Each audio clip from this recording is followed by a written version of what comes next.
Hi guys. I think we're live. I'm gonna check that my things are connected. I think so. How's everyone doing? Oh, it says, I was like, there's 0 people here. No, there are 8. So I was like, oh boy, am I gonna be talking to myself? Thankfully not. I see people in the chat. Hi. Hi, Sammy. Hi, Charlie. Hi, Dallin. Hi, Charlie. Hi, Charlotte. Hi, Reese. Thanks for coming, guys. These are so fun. I was like, I have to continue with these because I don't have friends in my city. You know, one of the mistakes of like going to school outside of your city, but not just like outside of your city, but like across the country, is that like you don't have friends in your city. So it's fun to actually like socialize with people on the internet. Because otherwise, I just expose myself for having literally no friends, but it's okay. Uh, my only friend isn't here, so I have like no social interaction. So I find these very fun because I'm like, oh yay, friends, we get to talk. I'm looking at my light. I'm trying to see. It's purple right now, but because there's like still natural light, it doesn't look weird. That's with the yellow kind of daylight. Maybe we'll keep the purple. The purple looks kind of cool. I don't know. When it gets darker, I'll have to change it, but it's like just 2 p.m. here, so it should stay bright until like 5. Yeah. How's the weather where you are? I'm kind of curious because not to like ask the boring question of how the weather is, but I'm genuinely curious because it finally started snowing in Toronto, but like it's not been consistent and I'm not saying that I want this to happen if anyone is listening who is in control of the snow. But it's not been like consistent. There hasn't been it's like it's cold, but it's not that bad. So there are so many more people here now. I'm gonna catch up on the chat. Dallas is literally same though. And trying to make plans with people in real life when you're in your 20s, nobody's free at the same time. I know, right? Like it's so hard. Ugh. Being in your 20s and trying to have friends is very difficult. Ugh. I should like do more things with like the people I know from school, but it's not like I guess I had friends, but like I don't know, maybe it's just being autistic. I'm like I don't know if people are actually my friends, so I never want to like bother them. Being like, "Hey, do you want to hang out?" And they're like, "Who are you?" I'm just kidding. I don't think anyone would say that. Sammy says it's been cold. Oh no, being cold, it sucks. Why do I have glitter on my I see that I have glitter on my lips. What the hell? Where did that come from? You know what? In the glitter room, the room full of a whole bunch of things. Did I show you? I have like that cute heart over there. It's so cute. There's about to be glitter everywhere. Anyway, Dallin says it's so cold the lake froze over. Oh no. Oh no. I actually have no idea what the actual temperature is here. Let's find out. Oh my god, I just got an email from my best friend Garth Greenwell. Wow, his newsletter just dropped. I'm like, oh, that's perfect. Let's check. What is the actual weather? It's -9 in Toronto. But what does it feel like though? Because like I don't know. I don't trust that. Feels like -16. Oh no. And I'm supposed to leave the house today. Oh no. Charlotte says I'm in Oregon, so not good. We're basically a sheet of ice. Oh no. Yeah, I heard that because that's out west. Where I used to go to school, like everything is freezing in like BC. I think there's like a cold front out there and in Alberta. Oh god, I just said that in such a Canadian accent. Sometimes I don't hear it, and then sometimes I do, and I'm like, oh, no. No offense to the Canadian accent. Charlie says it's literally so bad I haven't left the house in a week. I know, right? Like I was on a roll, constantly going like outside on walks or whatever, like in November, and then it just ended. I'm like, it's not happening. I will see you again in March. um Charlie Collins says, it's cold here. I went on a little walk and I needed my scarf and gloves. Man, that's like the pairing. That's when you know it's cold. When you pull out the scarf and gloves. Rigor Mortis says, "It's not too cold here, but there's snow on the ground." So that's cool. Yeah, like, that's kinda how I feel, but, like, maybe I think it's not cold because, like, I haven't been outside for longer than a couple minutes. The longest I've been outside this week is because my dog I have a bulldog named Winston, and a lot of you probably would have seen him, like, I used to have him in the vlogs. Um, but he has been doing this thing at night where, like, he will run out into the backyard. Now my family has, like, a really nice giant backyard, right? It's really awesome, and I love it. The problem is that Winston keeps running out there, like, at 11 PM, and he will not come back inside, and it's freezing cold because, like, he knows he has to go to bed, so then he's like, "I'm gonna defy you and just, like, stay outside." So the last couple of, like, days, I've had to, like, go and rally him outside and in the freezing cold, and it takes, like, 10 minutes to get him inside, and then, like, you're never really, like, prepared for the cold when you're trying to get your dog inside, so I'm always cold. You know what? I love him very much, but um Reese says, "We've been bouncing from freezing to nice springy weather for the last couple of weeks. Love living in Texas." Yeah, I think that's how kind of Toronto was for a little bit, and then it just got to a point where it's consistently cold, but at least there's not snow. I'm not used to winter anymore because I used to live in literally a place where there wasn't winter.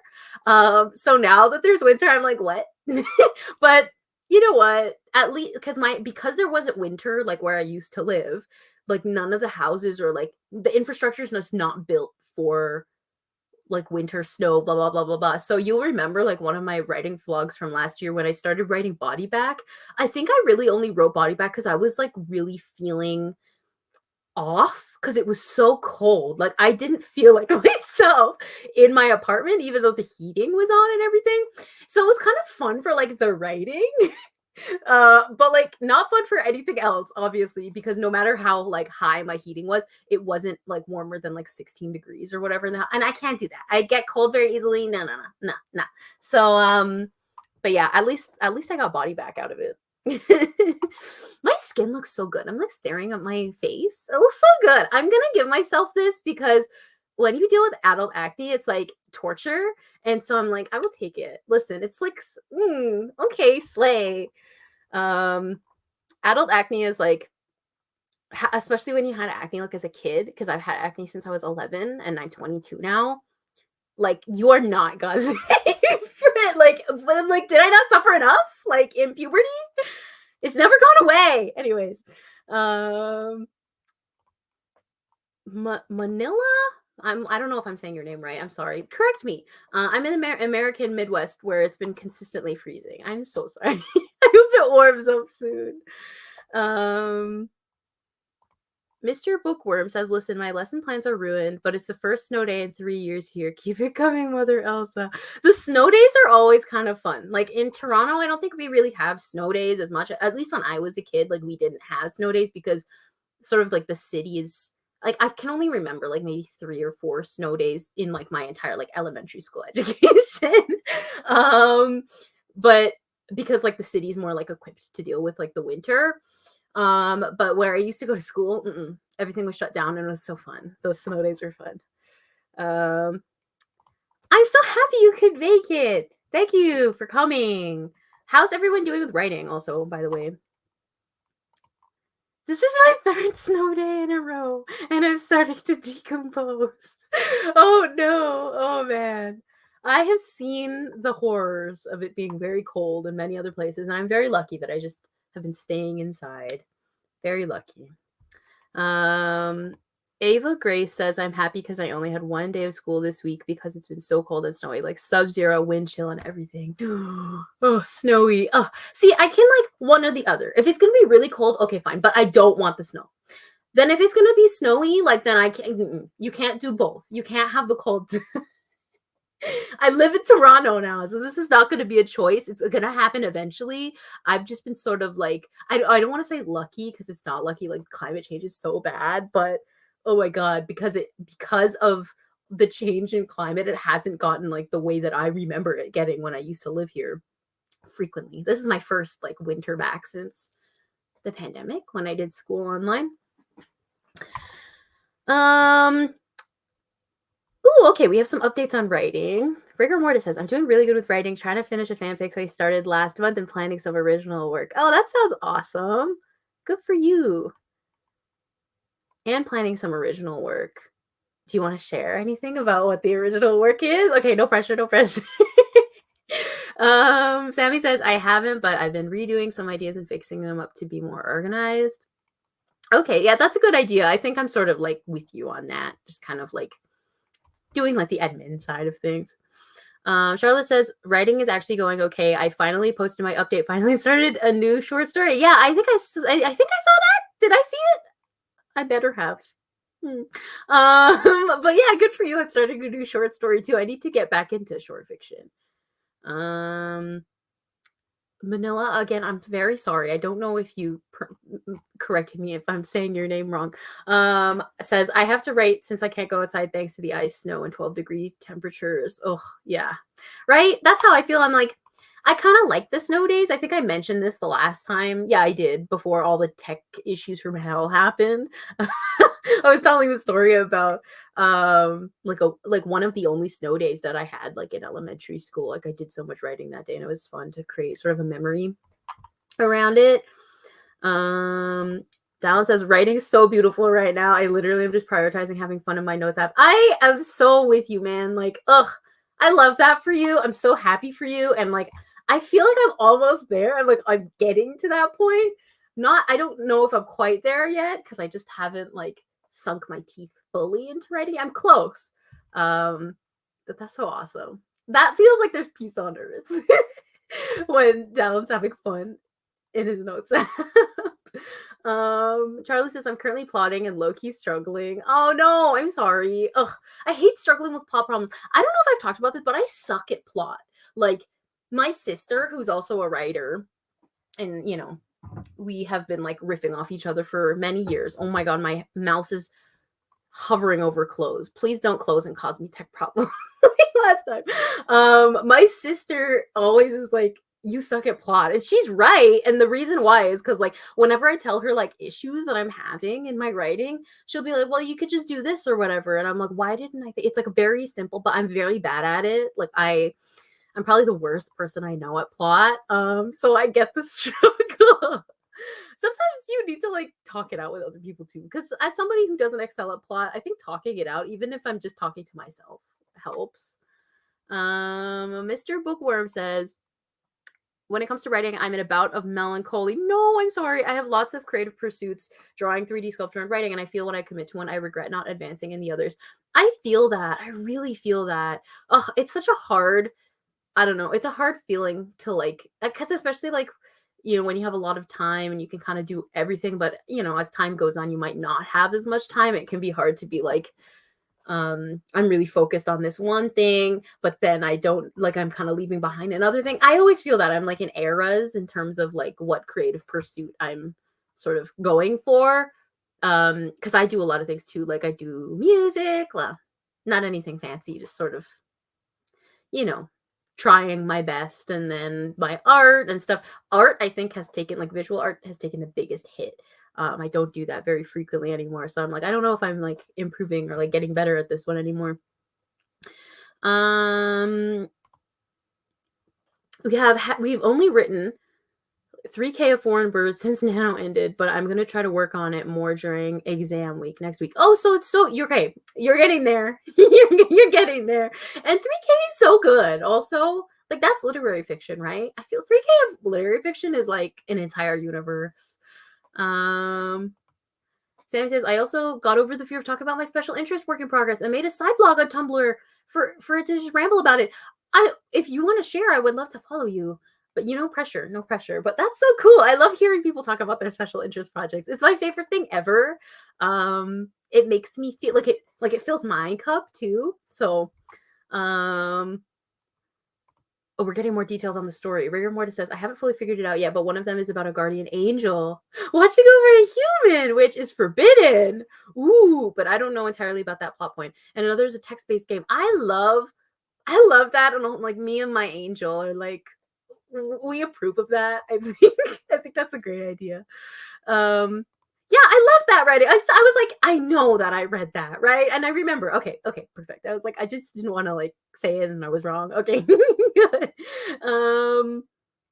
Ava Gray says, haven't written much outside of short stories, but I want to brainstorm a fantasy murder mystery today. Ooh, fantasy murder mystery. Okay, well, hopefully we'll have some time to write. I'm very bad at, not talking a lot. I love talking. So I will try to schedule, an actual sprint within this time.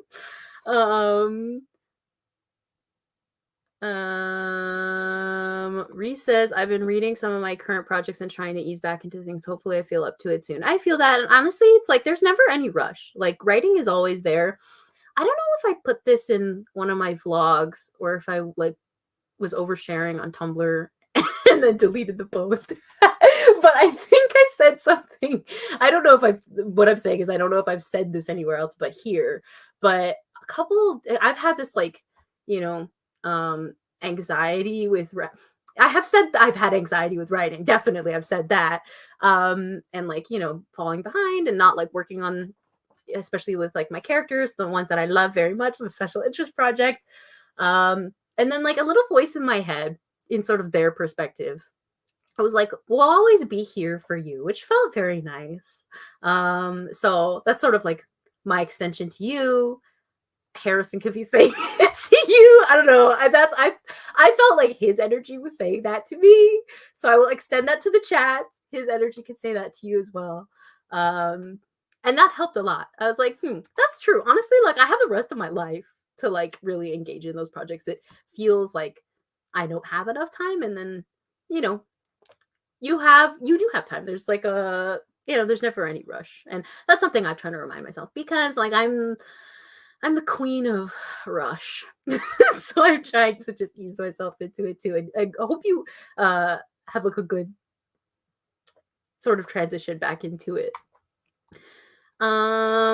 Satu, am I saying your name right? Please correct me if I'm wrong. I'm new here, but I jump in as soon as I open my phone for my notifications. Taking a break from writing. Well, welcome.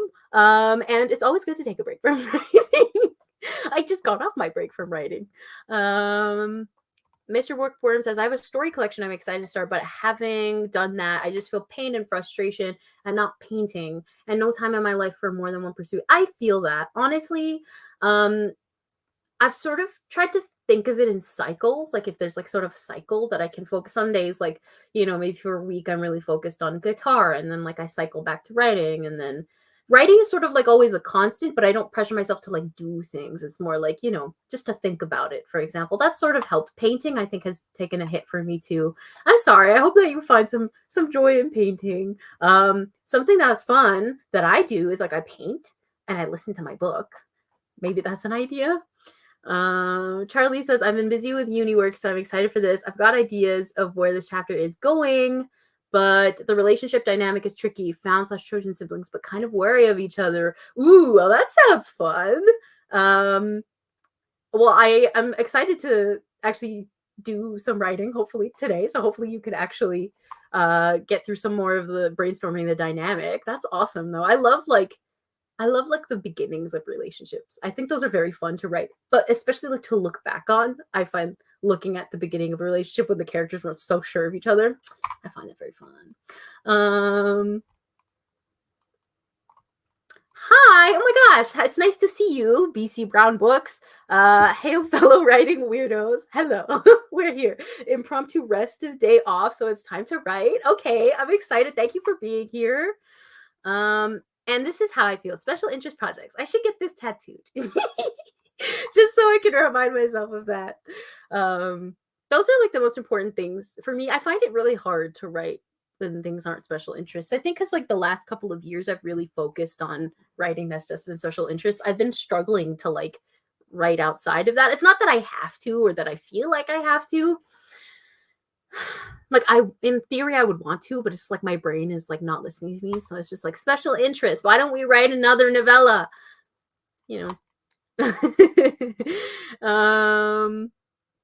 Charlotte says, I've been in total writing mode and I picked up my guitar for the first time in months last night. Felt so new, but I've played for 10 years. Oh, hey, that's awesome. Yeah, I think we've been playing for around the same time. I think I started in 2015. So it's been almost 10 years. I don't feel like I've been playing for 10 years. Have you ever seen those YouTube videos be like, my first year playing guitar, and by the end of it, they're like way better than you? Like, this is how I feel. I always watch these videos and I'm like, how did you do that in a year? I've been playing for 10 years and I can't do that. But guitar's so fun. One of my favorite things to do and like sort of like melancholically think of like my characters while doing it. Does anybody else do that who plays instruments?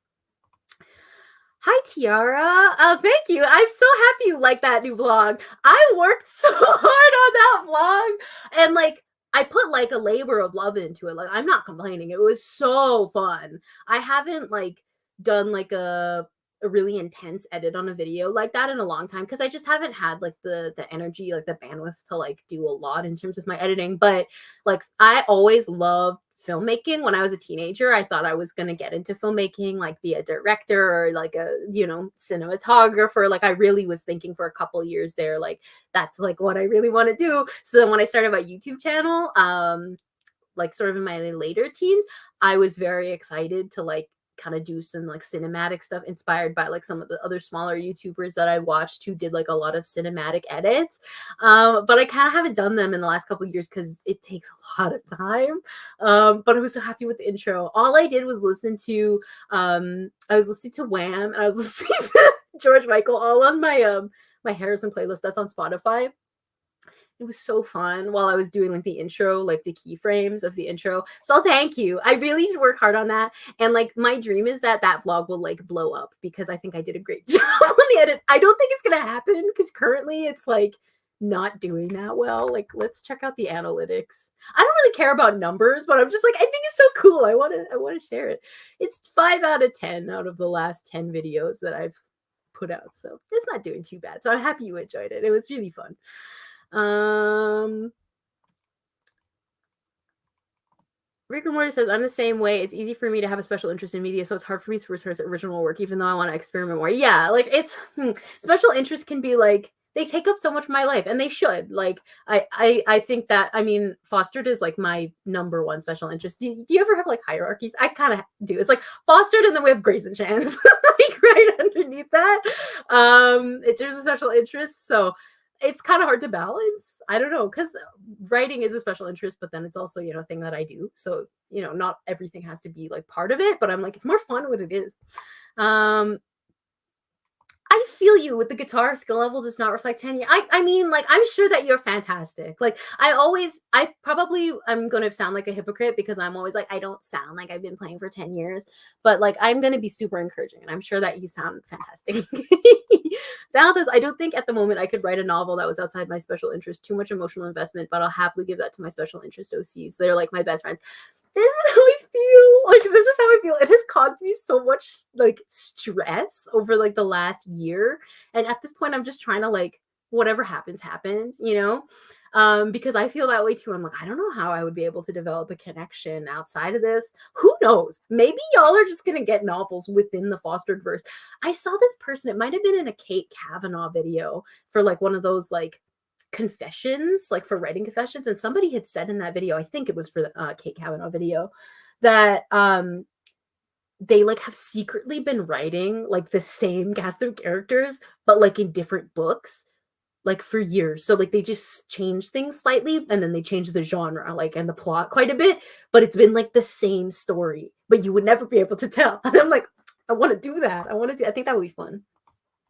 This is so real. Okay, if you don't, but I've been playing the same song for the last 3 years on guitar, and it's fun. Listen, it's just a different way of playing guitar. Thank you. I'm happy that you liked the vlog. I thought it was fun too. I literally have watched it like 6 or 7 times. I used to watch my videos a lot when I was a teenager, like I said, because I used to do more of those, cinematic edits. And like now that I haven't been watching my own videos as much, or I'll watch them on 2 times speed. But for this one, I was like, it was just like normal speed. I was enjoying it. I watched it like several times. It was fun. Okay, it was fun. And I was very surprised that YouTube didn't get mad at me for that teeny tiny clip of Careless Whisper I put in there. Hi, Pia. I'm so glad that you're here and that you woke up on time. Thank you for being here. BC Brown Book says, I feel that ago of the time bookworm I tried to paint/draw when in spending time with my wife. Age plays video games and I paint in the living room, so we're spending time together too. Yeah. It's always such like a creative pursuit to figure out how to balance the creative pursuits. I don't know if I figured it out yet. I love this. Wham! Yeah, honestly, it's been a whole thing the last couple days with buying all that wham. I bought so much wham. I was like, Rachel, this is such a bad idea, but then I was like, but I but it, but it's George Michael. Like I regret, but like also like I'm so excited. My package. I bought a whole if you didn't see the video, I bought a whole bunch of stuff from like an online like reseller. I was on eBay. And I bought a couple 45s, like a couple George Michael 45s. I have Careless Whisper too. So that one's the, by Wham featuring George Michael. It must be like one of the I think it's the US 45 that I got because I think in the UK they just credit George Michael for that song. Oops, the special interest. I'm on live. Anyways, so I'm so excited to get them to decorate my room. I was like, listen, it's gonna stay in my room forever. So like the investment seems good. But I am a, spending ban. But I am going thrifting today, so maybe I should extend the ban. I don't know. Oh God. I've slowly been coming up with ideas for a fantasy project I might want to start this year as a side project after not writing fantasy since 2020. So maybe that'll happen. Yay! Okay, the genre projects, like when you're a literary fiction writer, they're so fun. Okay. My tea is getting cold. I'm gonna take one sip of this before like I never take another sip of it again, and then 3 hours I have to reheat it.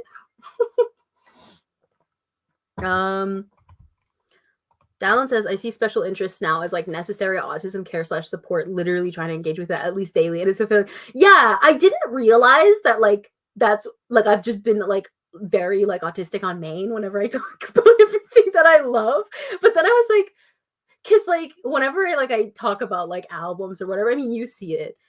Thankfully it's not in the public eye because I think I can be quite embarrassing. But like, look, it's fun. Okay, I'm trying to also unlearn that it's not embarrassing. I'm just having fun. Okay, this is just like having fun, engaging with the special interest. There's nothing wrong with that. And now that I've thought of it that way, I'm like, every day is like fun. Every day is like a playhouse. Like even just like listening to like one single song that's in like the special interest. I'm like, life is so good right now. And ever since I thought of it like that, I've been feeling much better, honestly. I keep starting to learn guitar and then forget about it and then trying again like a year later and then forgetting. This has happened like 4 times, but hopefully it works eventually. Honestly, I think this is how I learned how to play guitar too. So like I think that's a valid approach. Charlotte says I made up an entire state just so I could have free reign to make up my own towns and landmarks and family trees, and it's just so thoroughly autistic. I adore it. Oh, that's so cool. That is really cool. I've made up cities, but I've never made up an entire state. I'm very curious. Like, where is it? I'm kind of curious. Like, it's this like a state in America? Like, what geographically? Where is it? I feel you with that. I'm definitely not balanced. I feel that it's hard. It's pretty tough to sort of figure it out. I don't know. I have a lot of interests. I do a lot. I have YouTube. I have photography. I have art. I have music. I have writing. Like, I have so many things that it's just hard to balance it. So I don't think about it too much. I'm like, whatever I'm called to do, I kind of just try to do. This makes me happy. Thank you, Pia. I'm happy that I could contribute to you getting out of bed. And I hope that we could get some stuff done. We will do some writing in a second because I'm actually writing. Like I actually did something, which is good. I felt good about that. Charlotte says, when you mentioned Wham Rap on Tumblr, it felt like my sleeper agent code word. Like that cracked open such a vein of nostalgia. Yeah, I love that song. I've been listening to it so much. The Wham George Michael hyperfixation has been going really strong since like September, so I'm very excited about it. My mom is excited about it because like she loves George Michael, so she's probably like, thank God I can actually listen to music I like. My mom loves the music I listen to though. She's very nice. She loves Nothing But Thieves, my mom. And when we went to the concert, because she went to, she was like, I really hope they play If I Get High. And she was sad that they didn't play it at the Toronto show, but we both figured they wouldn't because it's kind of like a very vocally difficult song to play. But anyways, love my mom. so much. She was like, "I'm gonna watch your new vlog," and I was like, "I don't know if you wanna do that." Anyways, Talon says, "Love my wham shrine, plus my testosterone is next to it." So it's like, wow, wham, bam, I am a man. I love it. I love that is perfect. Literally perfect. Like I don't know, I didn't even know what to say except like the fact that it's there, like the decor, like I love it. It's everything is informing everything. That's so awesome. Salma, I hope I'm saying your name right. That's so crazy. I literally have my laptop in front of me and I'm trying to finish the scene up and I look at my phone and I see this notification. Love your videos. Thank you for being here. And good luck with your scene. We're gonna do some writing soon, but you know me, I like talking, so it'll be soon. um, right. I think talking about special interests is like vital, like and engaging with them is vital, so important. I think I really got it. Does anybody else feel like this? When I was younger, I think I really got it. I think I posted this on my side blog of like the age that I felt like most like myself was like 15, right? And I still feel that now, but I think at 15, like I didn't question anything. I knew exactly how I wanted to dress, how I wanted to present myself, how I felt about myself, what I liked, what I wanted to engage in, how loudly I wanted to engage with things and share them with other people. And I kind of like everything I do now, I'm just trying to get back to that and like kind of do what I used to do back then. It makes me feel a lot better because it is like a really integral part of mental health. And I think a part of like my anxiety with like the future is like, oh no, like what if I don't have time for my special interests? Which I mean, like I've been able to make time, and so I just try to reassure myself of that too. But like it's such a big part of my life. So I think I was talking to my therapist about this, and she was like, "Well, what's your like kind of goals?" Like we were talking about something I don't even remember, but she's talking about like what are your goals? And I was like, "Well, my goals is to just like write with these characters." She was like, "Anything else like socially?" And I was like, no, I just want to work on these books like for the rest of my life, and that would make me very happy. And I think like that in itself is like a very valid thing to feel, especially like when you have a special interest. I don't know, engaging with them, especially when they're at like the height, is so helpful. Though those special interests can get scary. I'm like, that's like very special, and sometimes I'm like, I don't want to touch it because it's very special. um they do make every day fun. um when I was like 8, I created an entire fantasy universe with like 12 planets. I don't know how I did that. Honestly, 8-year-olds, like when you are like a kid, like and you create like when I was 12, there's something in that like childhood creation that's like unmatched. I love it. Every day I try to like think of like me, like how did I think when I was like a kid? The creativity is like so exciting. Um and it didn't feel, it wasn't even that long ago, right? So I try to get back there because the creativity is so much, you see the world in such like a neon way as a kid. So it's always fun to create, and or if you had created anything, to look back on it when you're an adult and look back on what you did as a kid. Oh, this is so cool. This is about the state that you created. It's like taking chunks of Washington and BC, so I get to play with Vancouver Island. And I'm about to, I used to live there. That's fun. That's cool. I approve of that. That's so cool. Um, Hearing If I Get High Live would probably be my last day. How do you follow that up? I know. I don't know if they actually ever played it on tour. I'm not sure. I'd have to look up the set lists, but I kind of figured it wouldn't happen because I think it's just probably too hard to play live. But my mom was like, she was like, I'm gonna like tweet them. And I was like, okay, mom. Okay, mom. Charlie says, I first heard Nothing But Thieves in your videos. I now listen to them often. They've got some beats. Yeah, Nothing But Thieves is like, I mean, I don't have to say anything else. There's the poster right there. My posters are so cool. Wait, you don't usually get to see them because like they're kind of too tall and I'm short. But like that one is like Mona Lisa and then Van Gogh like in a car. And I got this at like a poster sale. That one's Nothing But Thieves. This is the Strokes that one of my brother's ex-girlfriend gave this to me. That's actually my sister's. I stole it from her. This is the Strokes too. That's like a daughter insert from like their record, and I just put it on my wall, and then that's Palladium. So now you got to see my whole wall. Because I don't know. You don't usually get to see that in my videos. Right. This is the most powerful feeling ever. I turned my entire family into NBT fans. They were all haters. My family always hates everything I show. I'm just kidding. Like that's like a very harsh way to say it. But like they're haters. They'll be like, "What is this? Like I don't like it." 3 months later, I got them and they're all coming to the concert with me. I'm like, and you were making fun of me. You were criticizing this. They did this with Jeff Buckley too. And guess who I hear? My dad. 3 years later, my dad's talking to my grandpa who was coming to visit. Yeah, there's this really great artist, Jeff Buckley. Like he's really good. Renee, you're welcome. Never underestimate an autistic person's ability to like market the hell out of something they love. um Dallas says, I work with autistic adults and we never deprive any care user from whatever they're interested in. It made me realize I need to do the same for myself. Oh, I love this. You know, I'm gonna keep this with me for the rest of my life because I really haven't thought of it like consciously until like recently. So that makes me feel better. Tiara, or is it Tiara? Please correct me. I made a fantasy world for a shelf project now. I'm working on lore for a D&D campaign and I feel so prepared. I love writing lore.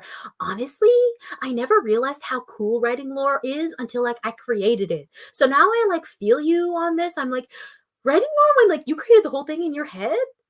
That's a pretty powerful feeling. I don't know. I love feeling like, oh, I did that, like with like a larger world. Now, granted, I haven't really done that much with Seventh Virtue, but it still feels really fun. So I can imagine like creating a whole world up would be even more fun. The way I literally just got the Strokes and NBT posters a few days ago. Oh, these ones, like the same ones or different ones? I love posters. I was like, maybe I should like, I'm 22. Maybe I should do like you know, more like, I don't know, refined decor. No, I took all of those posters, the ones that are up there, I took them with me everywhere I went. Whenever I moved back and forth to school, I had a poster tube that like I had poster shipped in. I brought that shit with me back and forth. I was like, and this was before I knew that I was autistic. They should put that on like one of the, this is a joke, by the way, should put that on one of like the autism like the autism diagnoses things. Like, did you bring your posters with you back and forth across the country because like you needed them there because they're like supportive to you? Never ask the right questions. I'm kidding. But am I anyway? Writing lore is so fun. It is so fun. I love learning more about my world. I created a little like a world building Bible for Seventh Virtue. I should look back on it to be honest because I don't actually remember what I wrote in there, but it was fun. Charlotte says, I played one Bad Sons album so much at 15 that my dad learned all the words subconsciously. Yeah, this is like my dad and the Strokes. My dad loves the Strokes. We went to see the Strokes. When we missed a show, like the Strokes had come back in 2022 or 2021. My mom was like, no, why didn't you tell us? And I was like, I was not gonna go to a big venue. I'm sorry. Like so I love getting parents into things. And they get me into things too, like my mom getting me into George Michael, and then my dad will ask me the same question, how do you know this song? And I'm like, I don't know what to tell you except like you raised me. My dad was so cute today. He was like, are you excited to go thrifting? And I was like, yes, Dad, except I'm trying not to spend money. It was so sweet. He was trying to send me a message. Actually, unfortunately, I have an Alexa in my room. And I think there's another one else. Like my dad has them everywhere. I don't know why he likes them so much. I don't know. So he'll send like voice messages like through them or whatever, like to each other. It's something you can do, I guess. So I had just, because I live in my parents' basement. Love it. I had just gone upstairs and I hear my dad like talking into the remote because he was sending it from the TV. I don't know. He's sending it from the TV and he's like, Alexa, I should not say her name loudly. She's going to hear me. You know what I'm saying. Tell Rachel that we're going to the thrift store on Friday.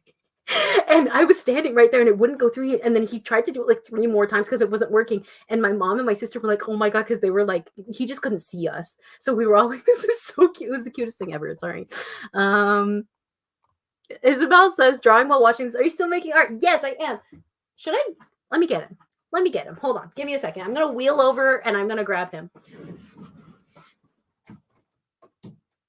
Okay. So over the last 8 months of my life has been a break. But over the holidays, I was working on this painting. Hi. Oh, he's giant. I don't want to do that again. Like, I'm just gonna hold his face up here. Why is his face so big? He's gigantic. Anyways, this is Lonan. He's in my video. It doesn't actually look as good as it does in person. On camera, it's like he's giving washed out, but look at his eyes.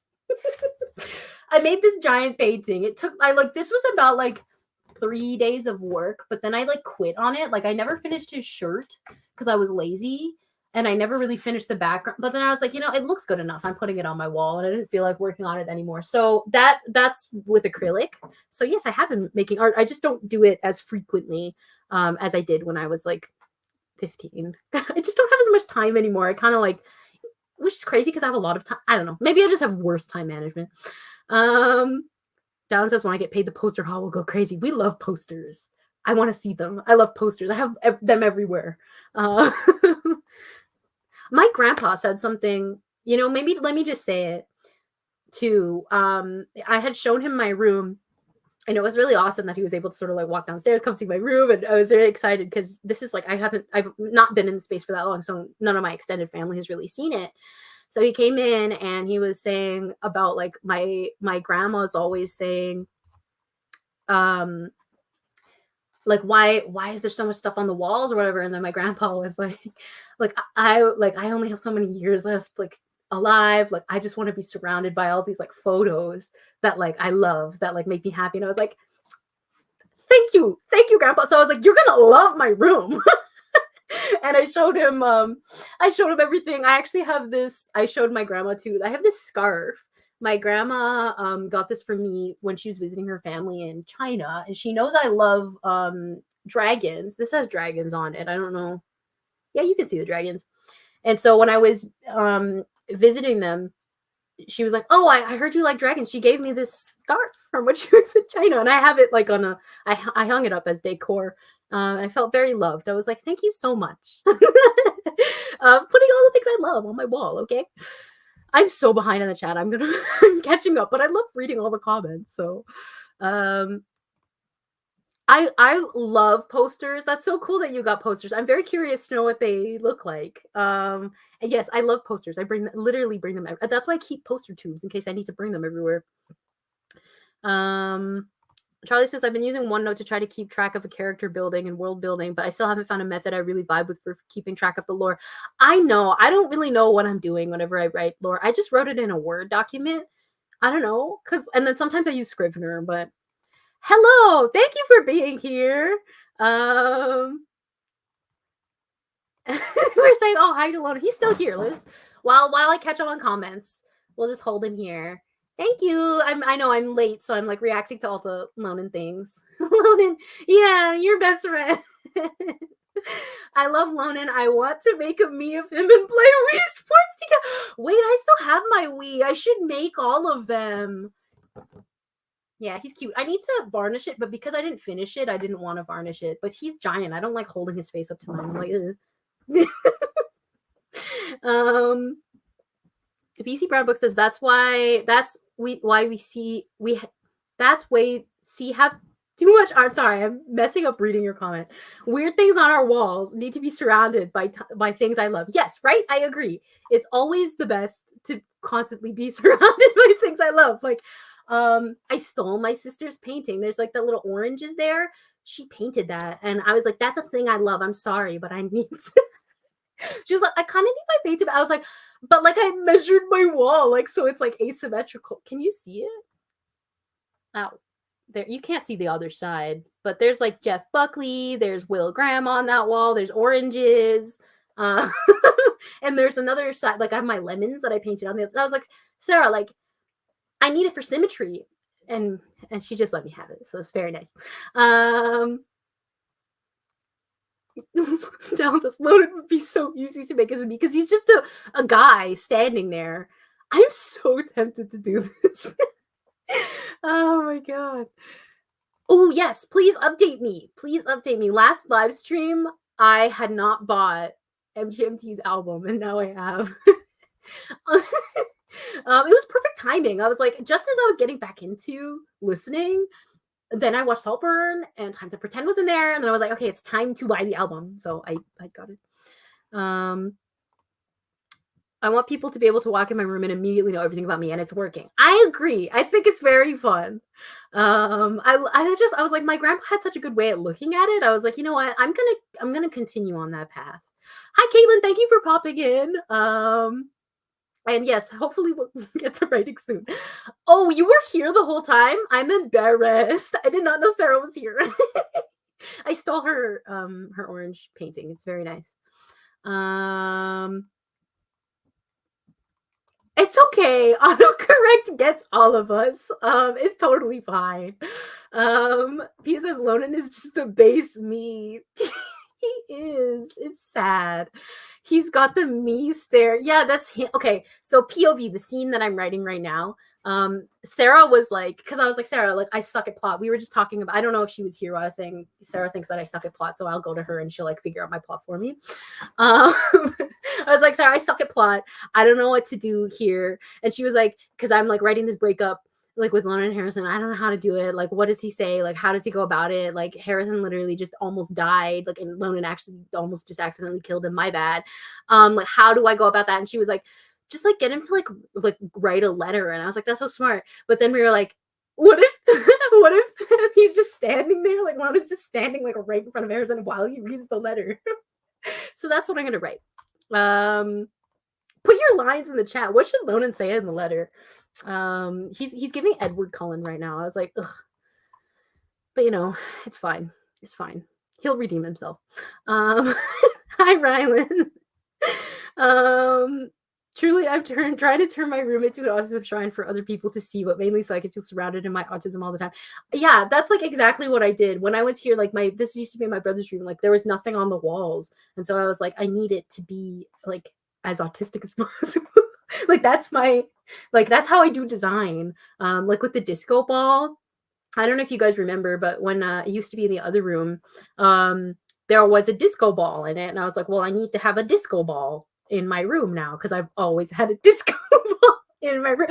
The questions they need to put on the autism questionnaires, okay? Do you have a disco ball in your room only now because you had a disco ball before? That disco ball I actually thrifted. Not this one, the other one. And it was like probably way more expensive because you can buy them at the dollar store here. Thank you so much for the overpriced disco ball thrift store. But, you know, it's still up in the other room, so. Ronan says, oops. It's probably going to be like, I don't know. I don't want to write it because it's going to sound so stupid. But you know what? Like, maybe if we, like, all compile the words together, like, we could figure it out really fast, then I don't have to suffer. It'd be like, I love you, but, like, bye. I don't know. My disco ball is literally autism heaven. Looking at it, holding it. I love my disco ball so much. I was so sad because I bought this one new, and then I saw like 2 of them for like a quarter of the price at the thrift store, like months and months later. So it really doesn't matter because I already had this one. But it's so cute. Look at it with like its little Valentine's Day heart that I got from the dollar store. I was like, I'm gonna take this down after Valentine's Day because now I'm just like decorating for holidays. But I'm like, it's so cute. I don't think I'm gonna take it down. It's really cute. Anyway, let me open my document and let's actually see if we can do some writing because it's literally been 48 minutes. Do I have Sunless Ground open? I have not been like fixating on like word count, which is great. I actually don't know where the book is at and I don't really care to check. I'm like, when I care to check, I'll check, but I don't care right now. So let me open my document. Why do I have so many things open right now? Sunless Ground notes. Where's Sunless Ground? Oh, here it is. It's a pretty like nice project to like just transition into because some of it's like really good and then some of it's like really bad. So I'm like, perfect. Charlotte says my autism shrine is the handmade quilted wall hanging I made in 2 days because I could not do anything else. Oh, that sounds so cute. Homemade quilted wall hanging. What's on it? Like, is there a particular thing that you designed on it? Hi, thank you for being here. Tiara says, OMG, this project I'm working on, I set the deadline to be done with this draft tomorrow, and I've been avoiding it for 2 weeks. I feel you with avoiding deadlines for things that you're supposed to be working on. You're not alone. But best of luck with it. Sometimes it's like right when you get to the deadline, like everything starts rolling. The ball begins rolling. Dallin says, my disco ball was cheap from TK Maxx and is a little shabby, but I think that adds to the vibe. Handcrafted disco balls. Yeah, I think all of them are kind of like ugly in their own way. Like if you look at mine really closely, like the tiles are like, there's blind spots on it. Like, but I mean, from far away, it looks really good. So, oh, I can see it in your profile pic. Oh, you made that. Hold on, I'm gonna get uncomfortably close because I need to see it. I'm like, sorry, like you're gonna see my whole face, but it's so cute. I can see some of the colors from like this distance. That's very nice. Oh my god, I just realized I'm like shouting into. Sorry. Rylan says I'm gonna have to stop paying attention to word count in my work in progress for a while because I wrote in the wrong direction and now I have to delete and rearrange a bunch of stuff. Oh, I feel that. I feel that. You know what? I wish I had done that earlier. Like when I was writing Feeding Habits, I had to cut out 10,000 words. And at the time, like it didn't really bother me. But if I did that now, it would like hurt my feelings so much that I'd have to turn off the word count. And I think that's fine. Like honestly, if you have to move things, you have to delete things. It's just part of the process. But also like not paying attention to the word count makes it easier for me when that happens now. For some reason, I've gotten very attached to like my words and my word counts. I don't know why. It's weird. Sama says, when it comes to my word count, it's always me trying not to make it too long. Like every chapter turns into a 10,000 word monstrosity. And I'm always just like, I need to stop talking. I feel you. Oh man, all my chapters in Son's Ground are like 10,000 words too. And the I need to stop talking, I feel that because it's been 51 minutes and I keep talking. So like you and me both. I love talking. Talking is great. Okay, listen. Sarah says, Rachel, what is Lonan's middle name? I don't remember. And Reeve, do we know hers? Actually, I don't know what Reeve's middle name is. Hold on.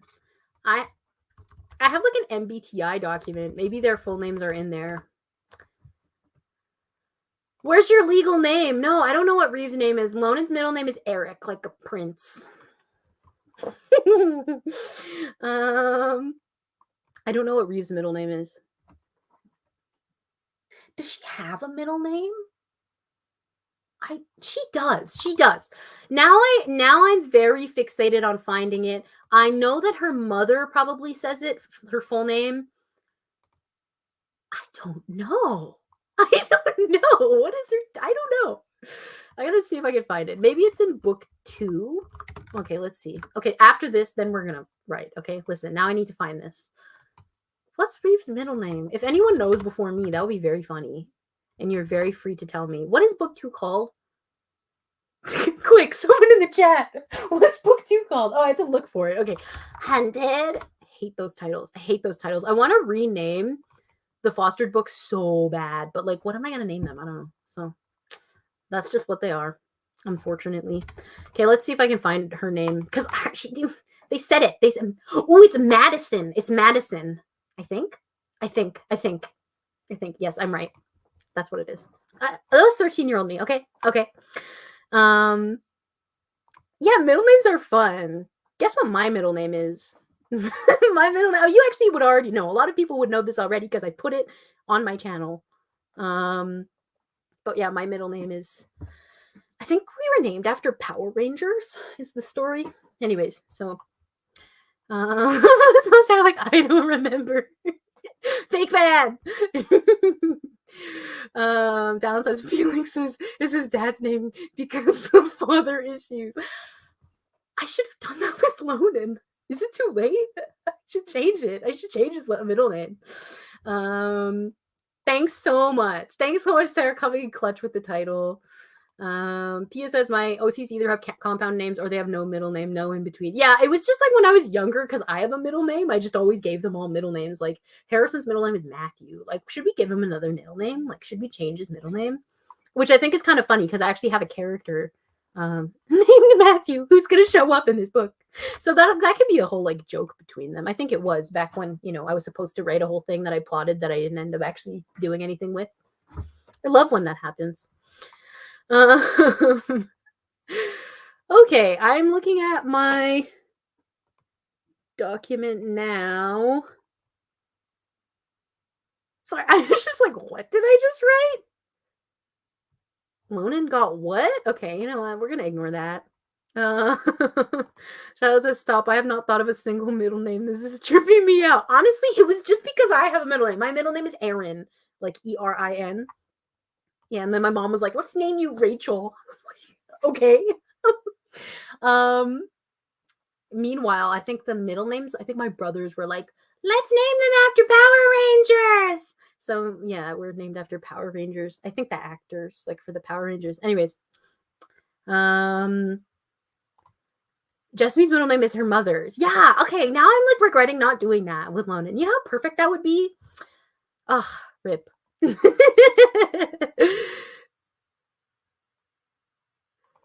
Charlotte says, great middle name. Mine is Rose, along with the most of America. Yeah, oh man. Yeah, I don't think my middle name really ever comes up. Besides the fact that when I was younger, I was like, that would have been such a much cooler name. I don't really feel attached to my name. I don't think of myself as Rachel. So, though, to be honest, I don't even think like when I watch my videos, I'm like, who is that? So maybe it's not just my name. I'm like, I don't know who that is. Bo, my beautiful Bo has a second middle name, which is Raphael. I enjoy. That's so perfect for him. The way I get so excited about Bo, I love Bo. The trans realization that I can just make up my middle name. Oh, that'll be fun. That'll be so fun. I think names are so interesting, but I don't usually think that strongly about them besides sound. Like I realize now, like this is a really important part of my process. Like the name has to sound correct. Like so when I think of a character, like when I was thinking of like Harrison's new boyfriend in On This Crown, who's Callahan, I was like, I need to name him something, and I know it starts with a C. And that's just how I knew, like when he came to me as a character. And so like that's how I found his name. And it had to be something kind of longer. So that's how we landed on Callahan. Rana says, I don't currently have a middle name, but my full dead name was long and ridiculous and made me sound like a Southern belle. Oh no. Someone asked my middle name a few years ago, and I just decided it was Emrys. Okay, well, I love all your names. So I think names are so fun. And then I think choosing your own name is so fun. I don't know. I've never connected with my name. I don't know what I would choose if I would start back over again. I don't know. But sometimes I'm like, I might consider that. I don't know. I don't know. I don't feel connected to my name. I don't think of it as anything. And I'm like, that kind of sucks because I don't know. I'm like, who is that? And my wife loved picking her names when she transitioned. It was fun. We made it a game. Yeah, I think that's so beautiful. Oh, thank you for sharing that. Dallin says naming characters is a sound thing for me. Okay, it's not just me. Usually it's like I know their name has to start with a certain letter or sound.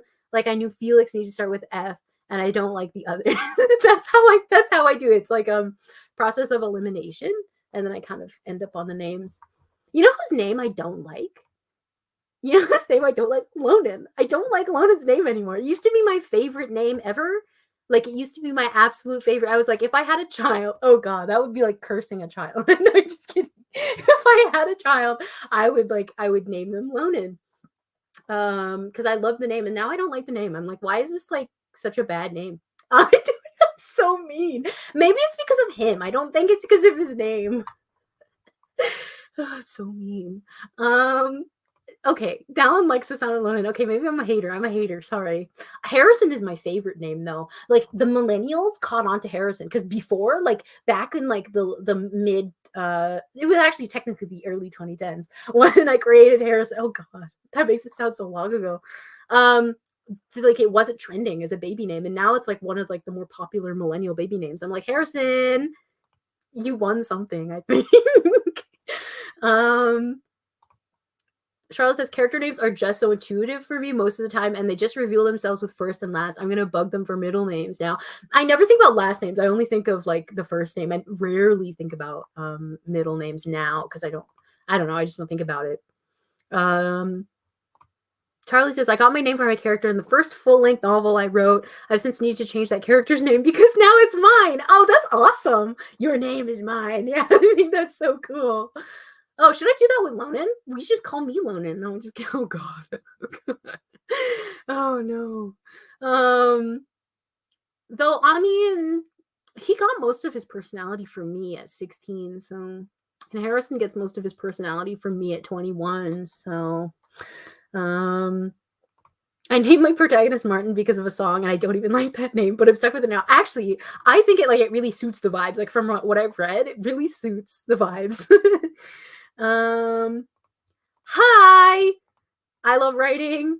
Dallin says, I don't like the look of Bobby. Okay, I have thoughts about this. I want to share my thoughts about Bobby. But the sound and vibe of it is so him. Like, I agree. And I actually think it looks nice. I love it. I think it actually suits the character very well. And I think on the page, like, suits. I don't know how to describe it because this is gonna sound like so autistic, but like in the like what I know about your book and the vibes of your book and the vibes of the other characters and the vibe of Bobby, like it works. Like it for me, it works and like the atmosphere and it looks great. It sounds great. I love that name. So Salma says, I can definitely relate to the name having to sound right. I have to feel like it fits the character and it's purely a psychological fallacy based on vibes alone, but I personally love it. Yeah, I think it's also vibes. I remember I also have this thing with like names like associating like certain like I don't know appearances or like vibes in the appearance.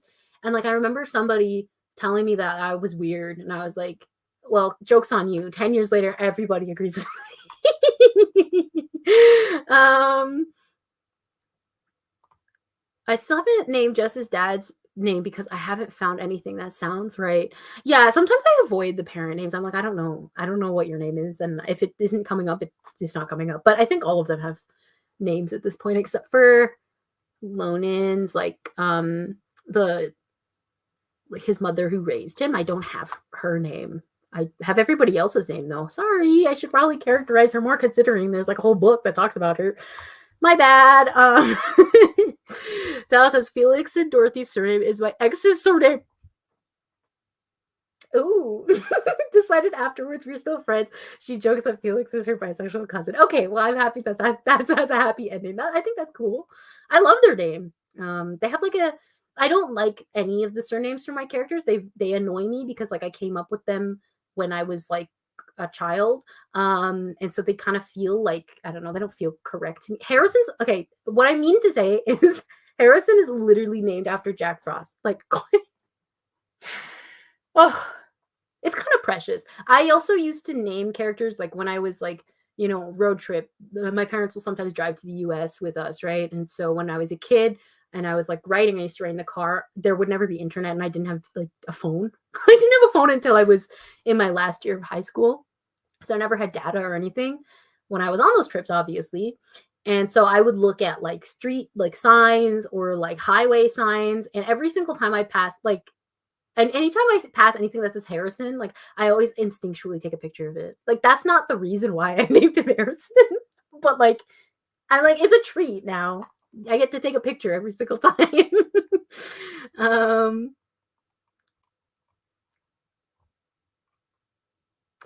Reeves' last name, yeah, I think Reeves' name is fine. Reeves' name is fine. Lonan's last name is okay. It's Harrison's I don't like. I should change it, but I mean, whatever. I mean, it really doesn't matter at this point. Names are totally linked to hair color for my characters too. Marin or Marin? I've always asked this. I'm so sorry because I knew someone who was a Marin, so I always say Marin. Anyway, dark wavy hair, obviously. Leonie or Leonie? I don't know. I'm so bad at pronouncing names. I'm so sorry. Blonde is ginger. And I think I agree with you on that. Two names of my characters I love are Kirana and Lumi. Oh, those are beautiful. Lumi, that's so pretty. Dallin says, I love that though, like preserving that younger voice in them and Harrison Frost now does. Okay, fine. I'm fine. Well, I will keep his name. I thought about changing it years ago, but now it's been 10 years and I'm like, whatever, that's your name. It's fine. Like, it doesn't sound wrong or anything. I mean, his name sounds, I mean, it's a last name. So I was like, he kind of needs to have a shorter name anyway to kind of pin with it. So it's not like that bad. It kind of sounds like Harrison Ford though, now that I think. Okay.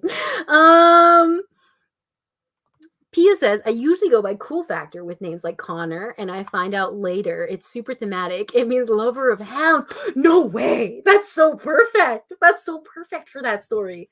I like adding meaning. That's why Pia Dad is named Pia Dad. Oh, piety. Oh, that's so cool. I didn't know that. That's like with Lonan's name. Lonan's name is Blackbird, and that has influenced like his whole like plot arc. I didn't find that out until after though. And then Harrison, I did that whole thing in Body Back, which, you know, that was a fun little thing to do 10 years later. Bobby's surname is Maverick, one of my faves. Oh, I love that. That sounds so cool. Ooh, and it's accidentally thematic. Okay, we love accidental thematic. It feels so smart when you like do something by accident and then it works out. You're like, am I God? Marin, okay, and Leonie, I'm so bad at this. I'm sorry. I love them either way. Rose is one of those names that sticks with me, and there is a Rose in every story I've written, just a side character, but always there. Yeah, I think Rose is a beautiful name. It's very classic. Seventh Virtue's plot is because of Lonan's name. Yeah, it actually is. Thanks, Sarah, for reminding me.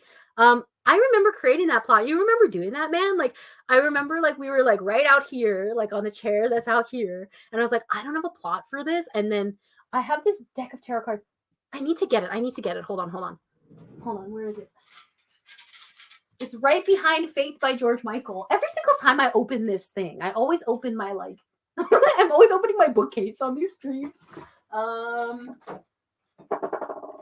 a whole bunch of things over. When I was at school, I was at this place, like there's a store, and they have these tarot cards called Crow Tarot. I think I've showed these in a couple of my writing blogs, and I wish I believed in like tarot, and I wish I believed in things like astrology and stuff. I wish I did. I don't, but I like them like for aesthetic reasons, and it ended up like this deck of cards, like I had them with me. Beautiful illustrations ended up inspiring a lot of the plot. And I think I have a couple of the cards out here.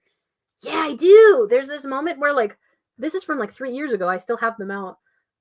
Reeve is explaining like the world building like to Harry, like literally just info dumping because I was not going to write that shit in properly.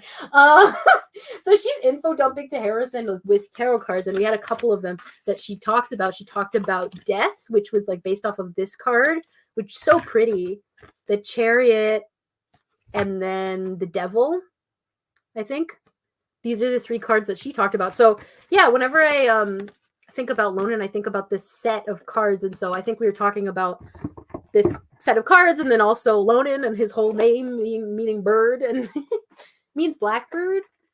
And so yeah, that's how Seventh Virtue came to be. And the aesthetic like matches this a lot. I don't know where you can get this. It's created by MJ Cullinane. I'm not sure if you could buy them online, but I love this deck. It's very beautiful. It brought me a lot of comfort. It comes with like a book on the inside too, if you're like really new to it and don't know how to read these things like me. So that was like inspirational for plot too. Opening the bookcase and saying hi to George Michael. Let me grab the CD. This is relevant to writing because this inspired like all of Changing States, man. Like it was so funny because I had not thought about adding this into Changing States, but when I was going to the thrift store, it was right at the time in Changing States where I needed to write Jeremiah listen to a CD. So I was like, what CD is he going to listen to? And then when I was there, I saw Faith by George Michael, and my mom loves George Michael. And I was like, okay, well, maybe I'll just pick this one up because it's like, it's in the vibes of what Jeremiah likes to listen to. And my mom likes George Michael. So I bought it, and then I've been listening to it, and I love it. It was $2, and this is like my prized possession now. Though, however, it is like scratch probably in a last request on I Want Your Sex Part 3. So it doesn't actually play properly. I would have to buy the actual track to listen to it properly. Otherwise, it's great. So yeah, that one's always in my bookcase.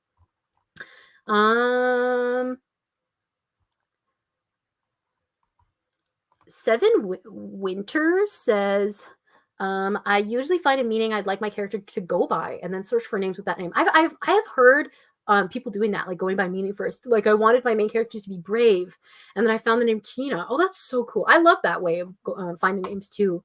That's kind of like narrowing it down already, like how I narrow it down by by letter, typically. Dorothy and Felix weren't named together. Oh, I forgot to say happy birthday to them. I forgot. I know I'm really late on this, but like to my favorite twins, except for Mia and Sarah, my favorite other twins in the whole world. Happy birthday to them. They're like 60, I think. I don't know. I like that they're different sounds, but go well. Dorothy was a nightmare to name, though. I think I just gave up and she grew around Dorothy as a name. That's how I did Reeves, too. So, like, Reeve and Dorothy then have, like, the same name origin story. They just got a name and then we weren't sure about it. And then it just eventually stuck and it's perfect. So, I think that's great. Yeah, it was really helpful using the tarot cards during my writing process. I just think they're so beautiful too. I think they're all watercolor illustrations, so just looking at them. This is me every day. I should put this in my bio. Oh, Miriam. Ooh, it's still nice. That's a nice name. I could kind of maybe see like an alter ego.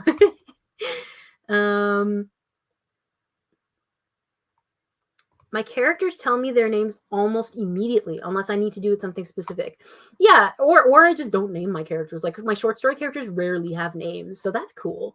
I always feel like I'm in conversation with characters. I know everyone's like, but your characters aren't real. It's a fictional. Well, I don't think most people say that, but I think a lot of writers like worry about people being like, yeah, but the people you're talking about aren't real. But like to me, like they're very real. Like they feel real. They're like, you know, autonomous entities in my head. Like, is that not real? Like they're in my thoughts and my thoughts are real. So when they come to me like that, it feels so natural. I love writing says I'm currently writing the prologue of my story because I had an idea for it and I like the concept, but I'm not sure if it actually makes sense in the context of the story.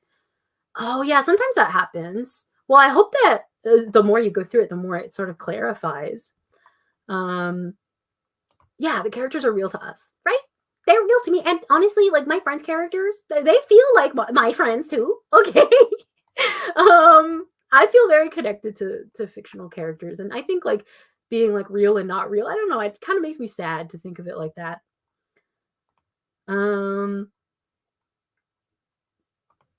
Dallin says, I always forget to name my characters in short/flash stories. Between Us Girls is the only one where all the characters have names. I love that story. I love that story.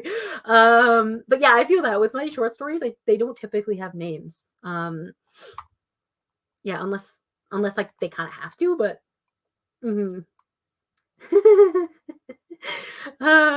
my best friend Jeremiah. Jeremiah, my bestie, right? He is the best. I wish he was here. I like to think of them like as like all little parts of my personality. Like I never used to think of my characters as me at all. But like in recent years, I've been like, yeah, they are like I think parts of what make me. But like then you take that one part and you roll with it into one character, and that's I think how I created characters. And I think Jeremiah is the part of me that's like positive because typically very pessimistic and have a bad attitude. So the part of me that is positive is Jeremiah, and like the part of me that's like a lover of things is Jeremiah. So I love putting myself into my characters. It's so fun. Okay, I feel like it's let's write. I feel like it's getting time. Let's do 15 minutes because I don't want to write for that long. I'm gonna do 15. But I'm excited. I just want to get through this breakup because it's going to be so stupid. It's going to be like, Harrison, I love you, but like, bye. Oh no. Jeremiah, our poor boy. I know he goes through so much and he's so nice. And what makes me sad about like ending Changing Fates is like, I don't know of any other stories I would write with him. I need to think of something though, because he's like in the rotation now. He's like my baby. Like I love him so much. I can't like it can't be that. You know, why does Harrison get everything? He didn't do anything. He doesn't deserve it. I'm just kidding. But still, I would love to like have another Jeremiah project. I love this title, A Green Pea Moon. Didn't need any character names, but in my headcanon, it's actually me. I am the character. Oh, that's cool. I love that. That's like me in my poems. Sometimes you'll think that they're it's like a character, but it's actually secretly you. That's cool. That's like a little secret you can have in your back pocket. I'm gonna move my mic. Hopefully this doesn't sound horrible, so I can actually see the thing to present. So I can share the screen. Share screen. Timer. Okay, so let's do 15 minutes and we'll be back soon. I'm gonna go heat up my tea. Okay, see you on the other side.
Okay, that was the end of that sprint.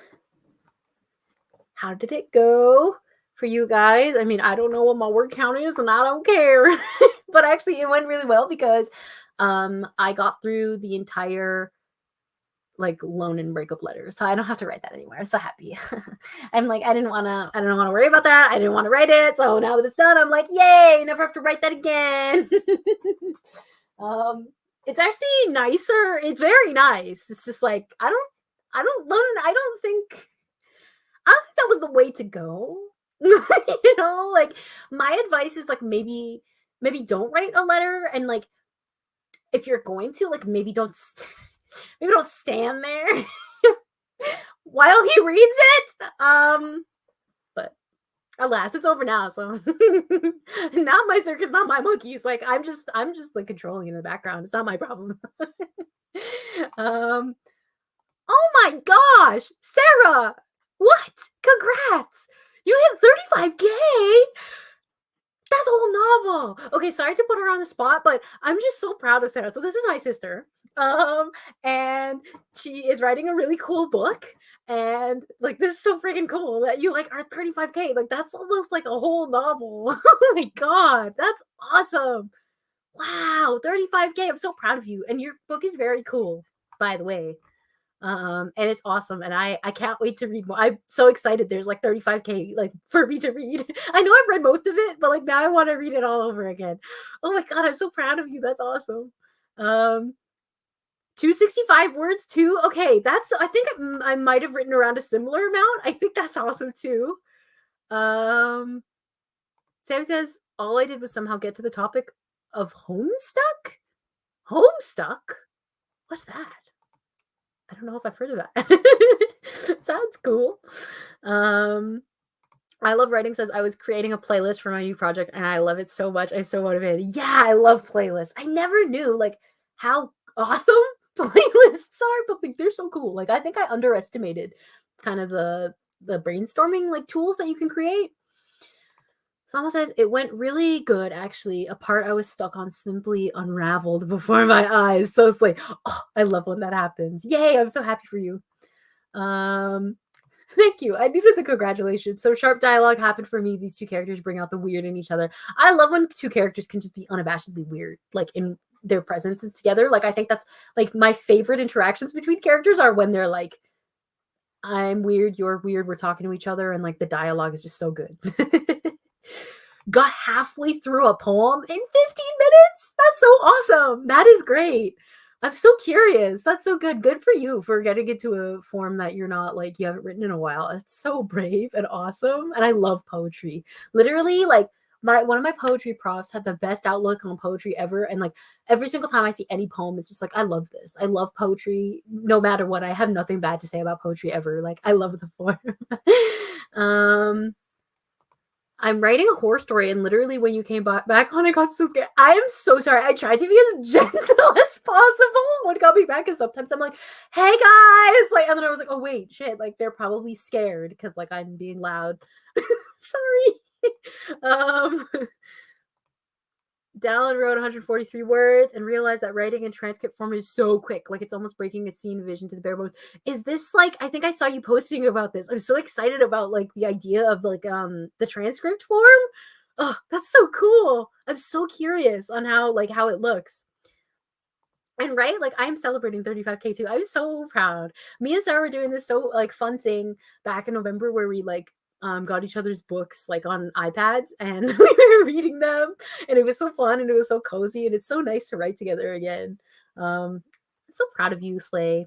Charlotte, I wrote one sentence. I didn't want her to speak and she didn't. Okay, girl. Okay. That's my reaction to what you said. Yeah, that's exactly how I feel. That's awesome. Oh, okay. If I don't know, stay okay, I will not say anything. I'm not gonna look into that. Okay. Charlie, I had technical difficulties and lost most of what I did, but at least I know what happens now. No, I'm sorry. No, losing work is the worst. I'm so sorry, but How I like to think of no, I'm not even gonna say it because it's just gonna make it worse, you know? Like I always try to say like something positive, but then I feel really bad when that happens. So I'm very sorry that that happened. Um, but I'm very happy that you do know what happens now. How I think about it when I do that is like I'll do it better the next time, which I'm typically right. So I hope that I hope that you can sort of recover it in your mind. I'm so sorry that happened. Pia says, holding Hayes dogs by the throat. Why do you hate me? Oh no, I'm sorry. Ugh, I hate when projects aren't working for me. It's like I put so much love into you and like I don't do anything wrong. Why do you hate me in return? I hate when that happens. I'm sorry. But it's a great title. I always say that. It's the best title ever. Lady D says, I wrote 149 words. It went really well. I'm finally progressing and I really want to make playlists for my stories as well. That sounds so fun. I know, right? Playlists are so fun. Congrats on 149 words. Now I'm curious to find out what I actually wrote here. Because I can still check the word. Oh, I wrote 353 words. Okay, that's a surprise because I like only started writing like within 10 minutes because I was like heating up my tea and Lottie dying. So that's a surprise. But yeah, I love playlists. They're like so useful like in the process. Like I didn't realize that until like 2 years ago or so. But I love music. I don't know why I didn't think of that. I guess I just typically listen to like artists. Like I don't usually listen to playlists. So, but it's nice to actually have a full playlist. Oh, I love getting questions. Totally off topic, but in your opinion, how long should characters stay in a stage of a slow burn? Oh, I'm the worst person to ask this question to. I'll get into that. Or how do you know when you should move on to the next stage of the slow burn? I don't know. I'm very technical. I am the worst person to ask about this because like I have no concept of how like romance works. Like I really like I have no concept. But the reason why I'm also bad at this is because like I will like torture myself. Like I will elongate it as long as possible to the point where Lonan and Harrison have never been in a canonical relationship together. So like a stable one where they like each other, you know? So it's that slow burn. Every single time I'm like, it's gonna happen, it's gonna happen. And then like 5 years passes. So I'm like the wrong person to ask. I'm trying to think of story structure, but I don't even know. I'm so sorry. Let's weigh in. Like what would you say is like the right stage for like slow burn? Because I'm like so bad at it. Like I slow burn for like 10 years and it's still not done. Like um Sarah says, to be fair, I think I was just a few dozen words away from 35K before this sprint. Okay, well, it's still a sleigh. Like hitting 35K is so much. Like, ugh, I'm so happy. I'm so happy for you.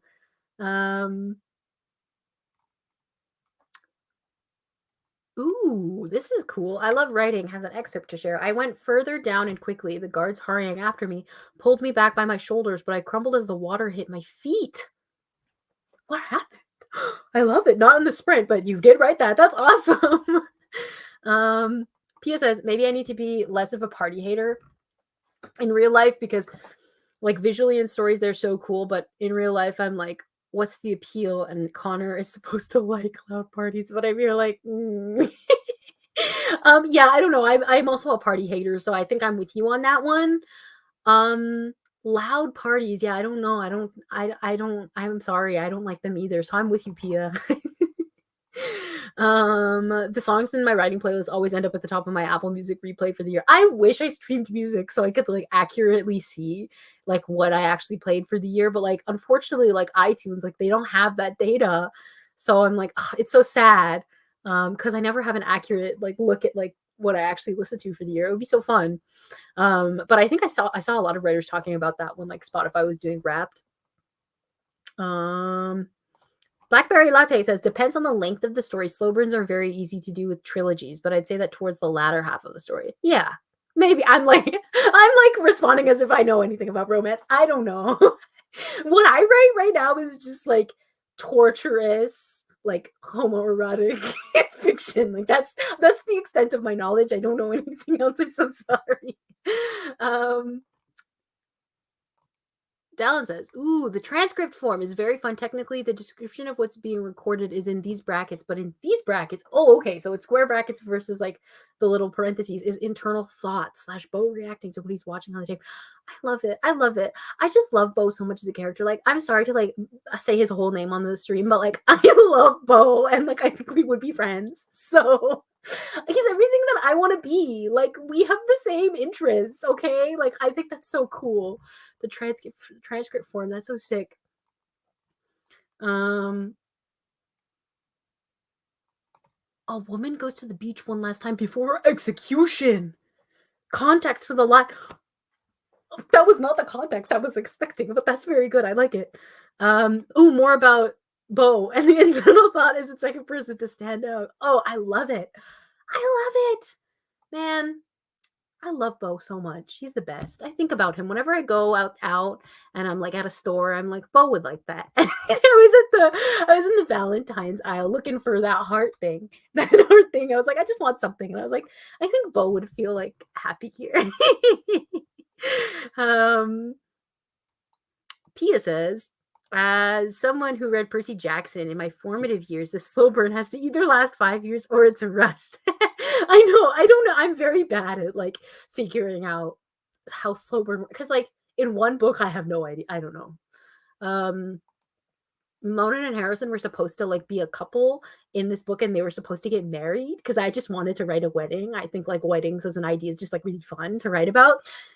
And then, like, I broke them up. So it's gonna be, like, 3 books down the road. We're gonna get Reeve married, though. Like, Reeve is gonna have such a fun wedding. Me and Sarah love talking about Reeve's wedding. It's gonna be so fun. And I feel like it makes more sense her to get married for I don't mean to marry them all, by the way. Like, I hate the idea that they're all gonna get married. I did not mean to do that, okay? It just so happens that I barely write with any characters, and I guess they're getting married. I don't know. So I'm very excited for Reeve's wedding. It's gonna be fun. It's I think me and Sarah were like, "Ooh, Foster could like do the dress and the cake. It could be fun." So we've just been like, I don't know. I just watch a lot of Say Yes to the Dress. Probably why I'm so excited. I literally don't like. I have no interest in getting married myself.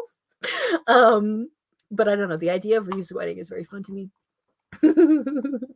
Torturous and homoerotic also accurately describes this vampire novel I'm also writing. That's all I've been working on. It's hard to conceptualize writing anything else. Like, just this is like that's like my niche. I think I found my niche, to be honest. Charlie says, I also have a character named Bo, so that Loki gave me a jump scare. Oh no. My dog's nickname is Bo, like spelled like B-O, like kind of how you have spelled it. So I'm constantly saying the name Bo, but like when I think about Bo, like beautiful Bo, I'm like, hey Dallin, I love your character. It's a great name too. Lady says, I like to let them suffer, not on purpose, but they always end up with unresolved feelings. Yeah, right? Like, that's how it happens to me, too. That probably says something about me, also stranger to most forms of love. Yeah, I don't know. I don't know anything about love. I'm not interested. And so I'm like, whatever happens in my books is, I don't know. That's just what's happening. Sarah says, all I'm doing is editing everything I've already written. Which is honestly, that's fine too. I need to do that. Like when I don't feel like drafting, like that's the best. It's so fun to do that. OMG, I have a Fae princess character in that project I shelved, and I'm so sad I'll never write her literal fairy tale royal wedding. Yeah, the wedding is just like the party. The idea of like the extravagant party is just very fun to me. I don't know the details except for like there's gonna be a wedding. It's on this ground. I think maybe after. I don't know. I have no idea. There's something about a plot thing that I had to figure out, but it doesn't really matter. It doesn't really matter now, but we definitely destroyed any chances at that happening for Lona and Harrison. I was like, bye. Like, you're not see ya in 10 years because you now are you have your own, you have new relationships. I love causing drama in their life and then being like, I don't know why they're so high strung all the time. I agree. This is my thing. I like they don't all need to get married. This is not. But I just like I don't know why I have like a whole cast of characters and now they're all like paired together. I hate that. I don't know why that happened. It just kind of did. So I was like, I don't know. Guess that's what I'm dealing with. But I don't like pairing all of my characters up together if I don't have to. So then I was like, it's kind of annoying that happened. I need to expand the cast because I do have a larger cast. Down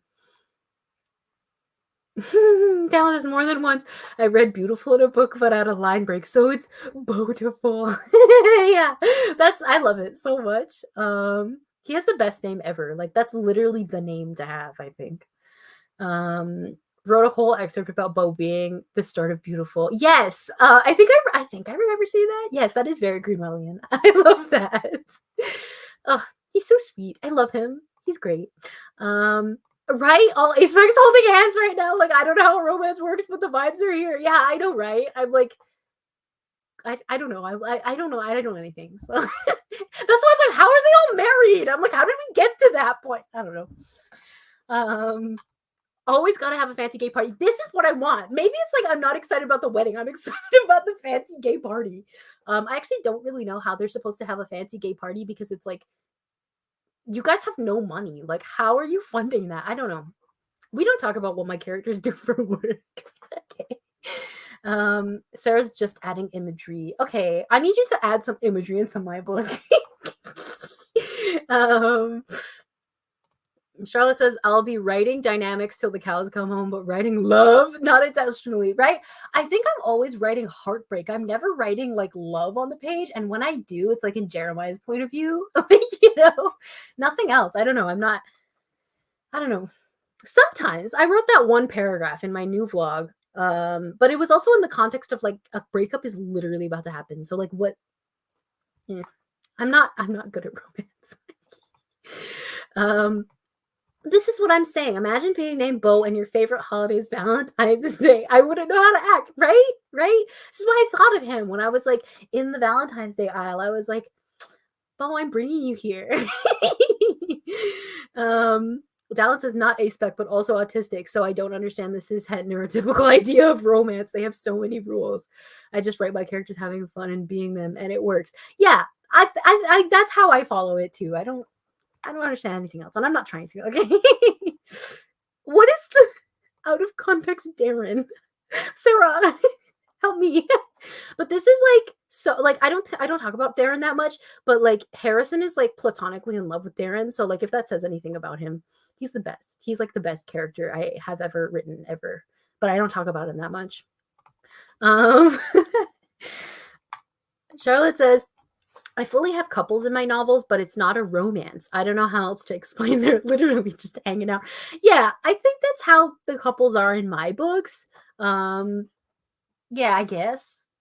I'm just like, why are you all coupled? Maybe I'm just used to like writing like Lonan and Harrison like never being in a relationship that I'm just like, what? How is it? I don't know how to write this now. I'm like, what do you mean everyone needs to be together? What? Or like, how did that happen? Dallin says Loverboy is so fun the way it has literally so many forms of love and they're all on the same level / one isn't treated as higher than the other, and then at the center of it is this deep platonic love. I love first of all the concept of Loverboy, but also like the idea, like the way you're writing, like with the different forms of love and like not having a hierarchy of what love is more important. Like, especially, I mean, I'm as somebody who just has like these platonic, like lovely relationships. And that's like really all I need in my life. And so I don't know. I think it's fun to like intentionally do that. I think it's very nice. And something like that I do in my books too with the friendships or whatever. Like I think, did I write that line? I wrote this whole line where like Harrison literally is like, yeah, I'm in love with like Reeve, like platonically. I love her so much. Like I don't love anybody else, like not even Luna. I love her more than everything in the entire world. And I'm like, thank you for saying it. Thanks, King. We needed somebody to say it because Reeve is the best. Pia says, when I add romance, it's usually because I ship my OC with a friend's OC. And at that point, it's just us fangirling over our guys being cute together. Oh, that's cute. I think that's fair too. Yeah, I don't think I intentionally write romance. But for some reason, all my story, why are they all about love? Why? Everything is about love, maybe. Not romantic love, but all love. Everything is about love. Blackberry latte, which by the way, I'm still thinking about like an actual blackberry latte ever since I saw your username. I keep thinking about it. I'm like, I need to try that. It sounds so good. There's literally only one ship in my main project, and they couple so hard I don't feel the need to write any others, but who knows? I'm a planter. Maybe I'll be jump scared by one. Yeah, maybe. I don't know. I don't know how I ended up with all these couples. I'm like, how did that happen?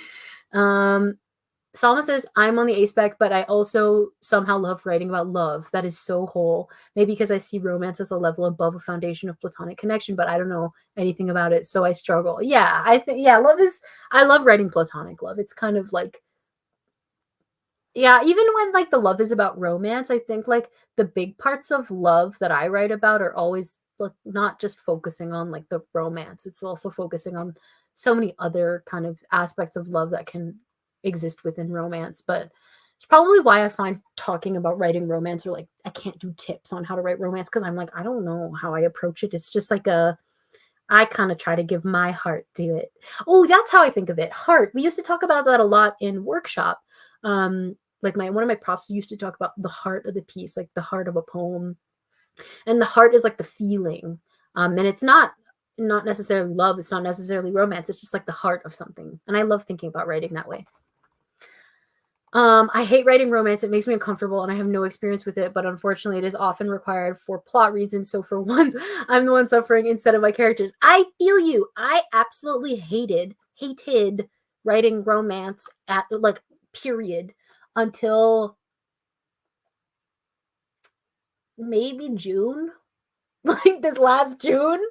Yeah, I found it really uncomfortable to write too, but it's just sort of like I don't know. The more I've written it, the better I've gotten at it. But it's still not something I don't know if I'm. I think I've gotten better at it, but it's like yeah, it's not one of my things that I would say is like a strong suit necessarily. I just changed the color of the light because it's getting kind of dark.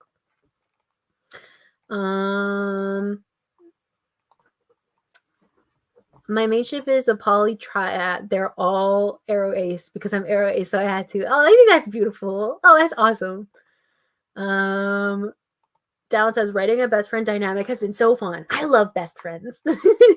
They're literally in love platonically. In love is the only way to describe it. And they're so at peace with it. There's something so fun about it. I love that idea too. Like I love best friends who are in love with each other. And I think that's how I feel about like, you know, even though they're like their own respective relationships, it's a different kind of in love, like with I was like, what are my characters' names? With Reeve and Harrison.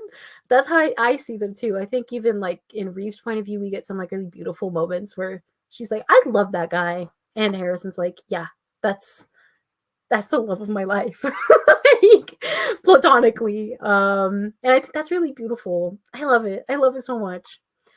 I Love Writing says, somehow the main concepts of my stories is either like weird concepts or sadness. I think that's valid. I feel that. Dallin says, I actually don't see platonic or romantic as that different. It depends on the characters themselves. Like Felix and Bo are best friends and a couple. Just having no expectations makes it easier. Yeah, I think that's true. I actually like thinking about it like that. Like I don't think that sorry to do this to them. I don't think that Lonan and Harrison are best friends, but they're in love. They're like a couple. Because Harrison like has his other best friends. He's like, fuck you, Lonan. Like, you're not my best friend. You know what? Someone's like, that's my best friend, and then like the other person's like, I had that happen to me. Okay. Um anyways, that's probably how Harrison feels about Lonan. Like, you're not my best friend. Move over. You got like two other people. You got two other people to compete with.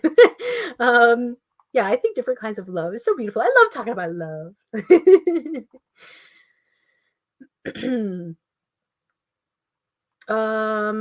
A lot of the relationships in New Haven are poly. There are so many varied ways that love and loss affect different characters. Yeah, I think like there's no one way to do it. I think everybody's so unique. How you feel about love, how you approach love, how you think about love, how you want love, how you don't want love. Like it's gonna differ person to person. And I love reading about love, I think.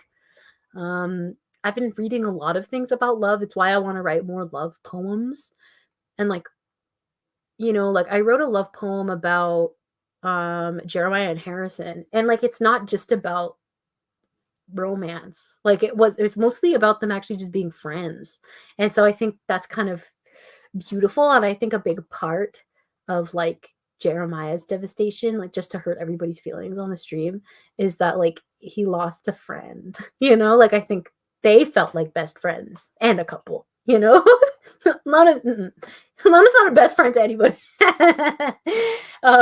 Yeah, so I think that's really true.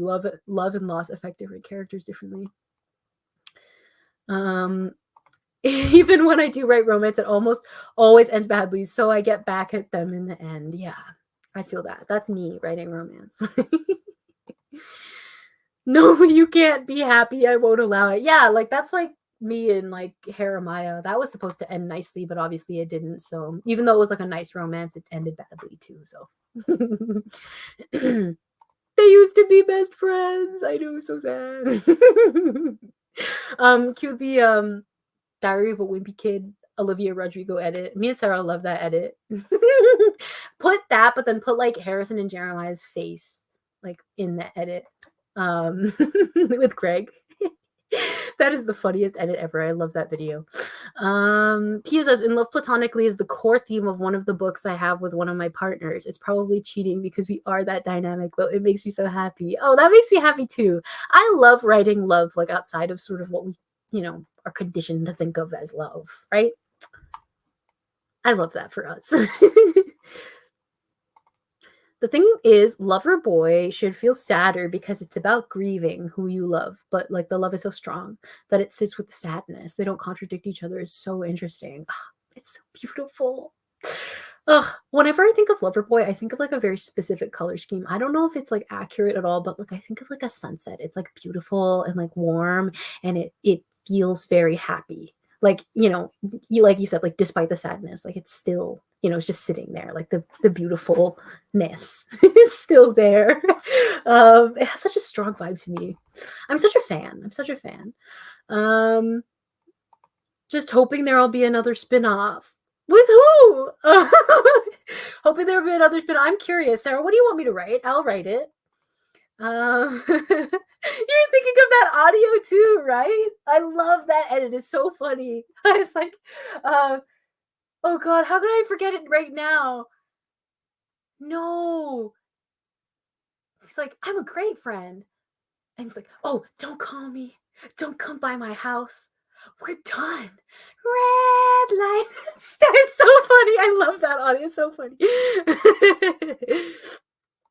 Yeah, it's a sunset to me, Loverboy. I think it's a red novel, but that's just Bo's favorite color. Yeah, red. I think it's like all the red and the warm tones. That's how I see it. I see it like as, I see it as like, I don't know, it's just the most beautiful thing you've ever seen. Lord slash Mr. Fletcher, Lady Gladys's husband, the character that line came from before, is such a cool character. I want to develop in the future. Gladys is cooler though. Ooh, that sounds cool. One of the primary forces of love in New Haven is paternal. Yes. Oh my god. I have so much to say. Jess's love for her dad is about obedience, and Simon's love for his dad is absence. I love thinking about a parental love too. Like feeding habits is so much about that. Like, I mean, Body Back is sort of about that, and then Harrison, starts doing drugs. Sorry, I did not say that. I did not say that. But like the paternal love, maternal love, I think those, like, because paternal love is like so like Lonan, like he feels that in Howland Body, so that's very relatable. Even though he had like a terrible relationship with his father, like the whole thing is about like love, it's crazy.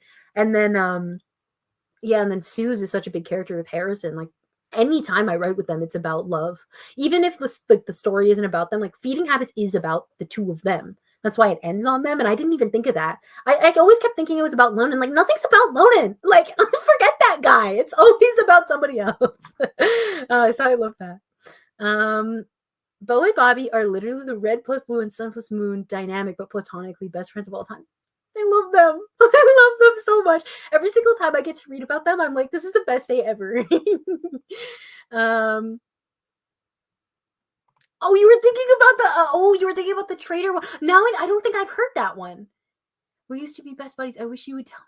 No, I know that audio. I know that audio that you're talking about. I do know that one. I was talking about the is that driver's license? Right? Thematically yummy. I agree with you. Dallin says, I love writing about relationships with fathers, especially when they're complex, like father issues, but with nuance. Yeah, that has been like a major thing. I think it was hard for me, like with Lonan and his dad, because it was just really bad. Like the dynamic is like really bad, and so it was hard for me to like.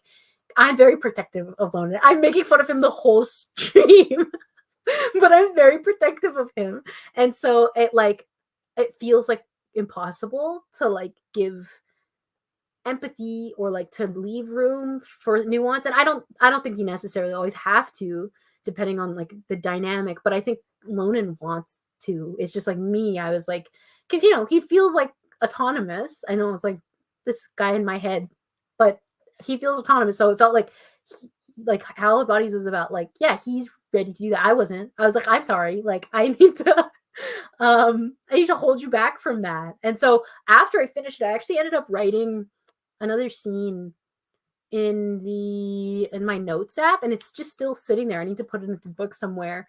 But there's like one of the last scenes I wrote is like a really like beautiful scene between like, father and son, and it was just like it's hard for me to write. Like I don't think I can write it that often because it's just too tough for me to write. But I think, yeah, the complicated dynamics are very, very interesting to read. I know it has been 2 hours. I don't know how that did happen. I just talk so much, but it's so fun. Okay, like I could stay on for another hour. I now feel like I forgot how to say the name again. Leonie. Oh, I'm so sorry. And Paul are two black cats, no golden retrievers involved. But you know what? I love them for that. Yeah, I mean, I think that's a fun dynamic too. London and Harrison are just, yeah, they're probably black cat, golden retriever. Probably. Harrison's not really a golden retriever, but like if he was a dog, he would be a golden retriever, and he kind of is a golden retriever, but like also I was gonna say something that I probably should only say on my side blog. Never mind. I'm not gonna say that. I'm not gonna say that. Dallin says, OMG, another love. I'm growing for lover boys. Bo and his mom. Yeah, we love it. That's his other best friend. They just go to the grocery store together, and she took him to horror movies when he was too young to go alone. I love that so much. I think maternal love has become really important for me to write as well too. I wrote a little bit of like Jeremiah and his mom, and just seeing the dynamic, it's really beautiful. Again, like all the different types of love. I love siblings, like the love between siblings too. Ugh, don't get me started. Don't get me started. Oh my gosh. I love writing says, a major theme of my new project is history, how it can be twisted, and my love for history in general. My sister loves history things too. That's so cool. History is very interesting to sort of include in writing. There's so much you can like, I mean, there's so much history. There's so much you could pull on. Bo's kind of like golden retriever and black cat hybrid. Yeah, I can see that. I can see that. Aw, that's so cute. Do you ever have like platonic love for friends OC? That's me and Bo, okay? And me and Adam, speaking of love for an OC. Hi, Adam. Pia Dad and Adam is cat and dog, but if the dog was also an asshole, that's Harrison. Okay, Harrison is if a golden retriever was an asshole. So it's black cat, golden retriever. If the golden retriever is an asshole, that's perfect. That's perfect. I love that so much, Pia. That's so funny. If we start talking about sibling love, well, we'll be here for another 2 hours, right? I love sibling love. Like, I have 3 siblings, and like my whole life, right? And so writing siblings is so interesting. We got Reeve and Moden, but then I was writing with Jeremiah and his sister Kara, and like, man, the sibling love goes so hard. It's like love you've never known, Oh man, it's so good. There's that poem. Is Sarah still there? What is the poem called? It's by, I think I talked about it before, but it's about I think it's about grief and about sibling love. Let me see if I can find it. What was it called? Who is the writer? Poetry collection. I know what the poetry collection is titled. Oh my god, Courtney! Oh my gosh! Hi, Courtney! Okay, hold on. I'm gonna get to your question in a second. It's so nice to see you here. Thank you for coming. What is her name? Victoria Chang, and it was on poetry. I shared it before. Oh, how do I forget? How did I forget? Um, thank you for coming. I love writing. And yes, I'm gonna maybe hopefully stream again next week.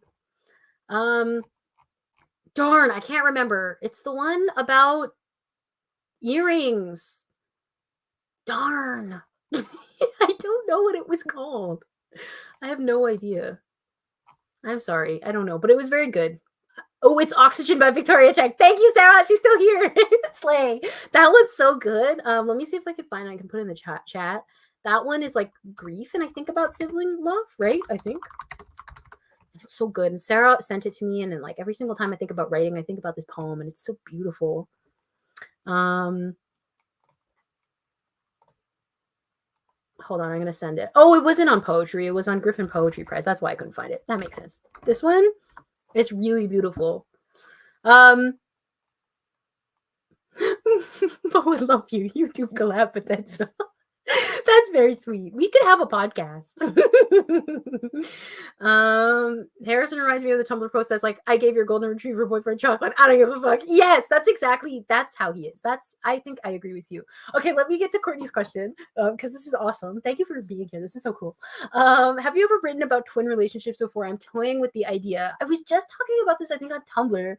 I find the twins, like being a twin, my twin is here. So it's like, it's a really complicated experience for me. Like that's had like a lot of like, it's had like lovely, like way more lovely than like difficult things. But I think the difficult things are what make, you know, parts of the relationship like the relationship, right? Because every twin relationship is going to look so different. And so I, for a class, had like started like a YA book that was in the perspective of twins. Otherwise, I only wrote like one story between twins, and they were like kind of like weird on purpose. So it wasn't like, it wasn't like kind of my relationship. And so the book that I wrote for the class, like the opening, it was so hard to write because like being a twin, like, and especially like, like trying to cultivate like a relationship that's like healthy and like independent and like, yeah, it's just hard. And so I don't know. I don't know if I'm like emotionally ready to write about twins. Because I know a lot of people do, but like I'm an identical twin, and then also like I don't know if this affects anything, but like we're like a rare set of identical twins. And so like, and we were like preemies and everything. So it's like a hard, we have like whole like complicated like origin story. And so it's hard to think of like, would I write with twins or can I write with twins? I don't know. Like if a story comes to me, I'd love to finish the book. But I think I would have to wait until like I'm like in my 30s. And even now, like I'm, 22 and I still feel like that's too soon, you know?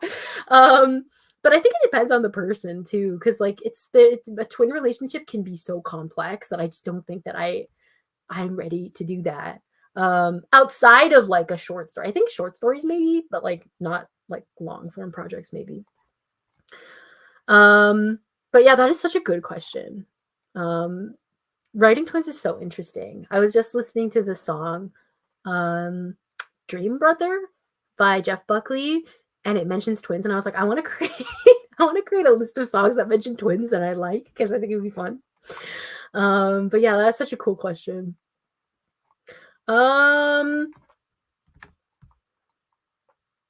It's been 2 hours. I'm not opposed to continuing talking. I'm gonna drink some cold tea.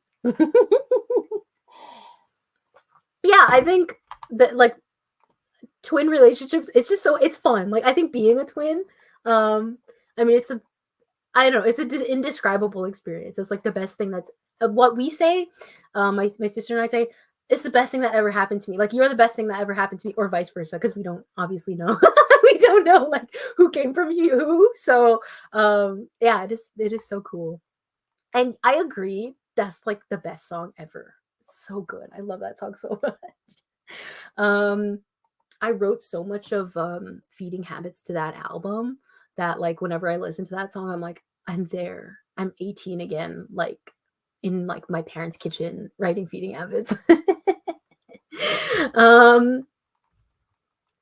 Ooh, okay. Dallin on twins. I've been writing twins for a while now as a non-twin, and it's definitely interesting. I don't want to define them by their twinness, but find the balance to how it would affect the other parts of themselves. Yeah, it's so hard because, like, as a twin, and this is just my experience, but like as a twin, like I am like I do feel like it's me, like being a twin, like capital T twin. But then like I'm very, very, very sensitive and get very triggered by not like having an independent identity. And so like it's so weird because it's so contradictory. And so that's why like I haven't figured out how to write um that dynamic yet. I don't know.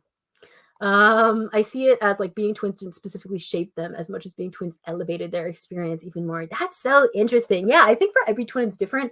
And I know you're writing fraternal twins. I don't know if I've spoken to any fraternal twins. I think the only twins I've ever known have been identical twins. So I don't even know what the experience is like for fraternal twins. But also they're like, that's my automatic best friend, even when they hate each other.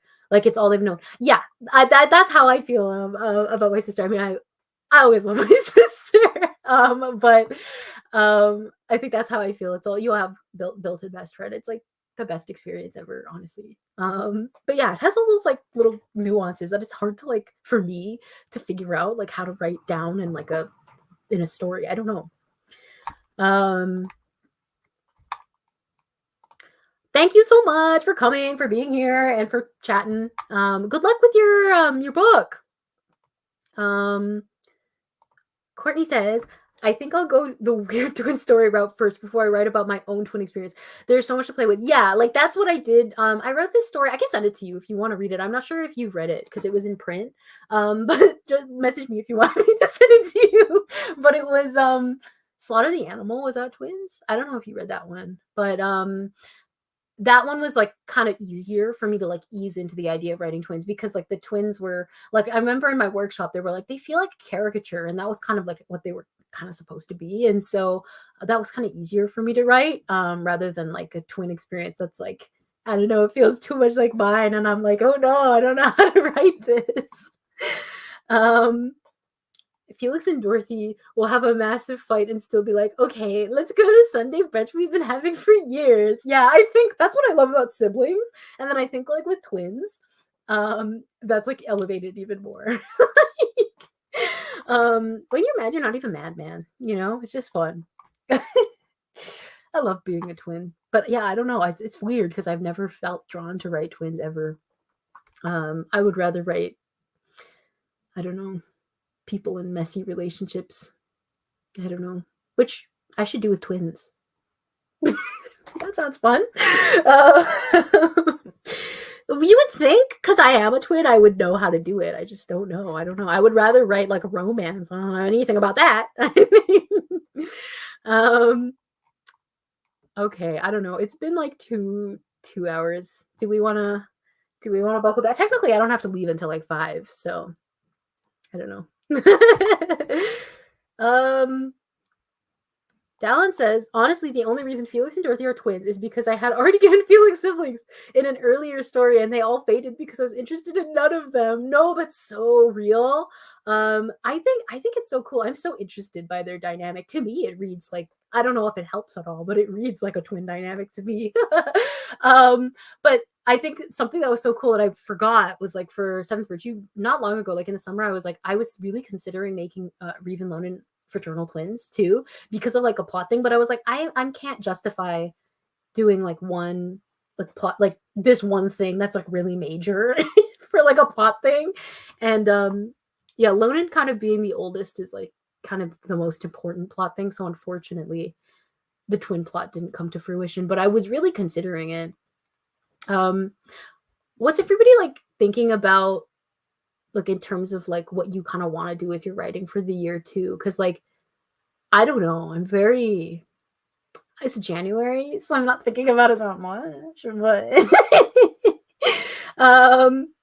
Dallas says, I was like, if he's gonna have a sibling, it needs to be different. Yeah, I think their twin dynamic is so cool. I really like it.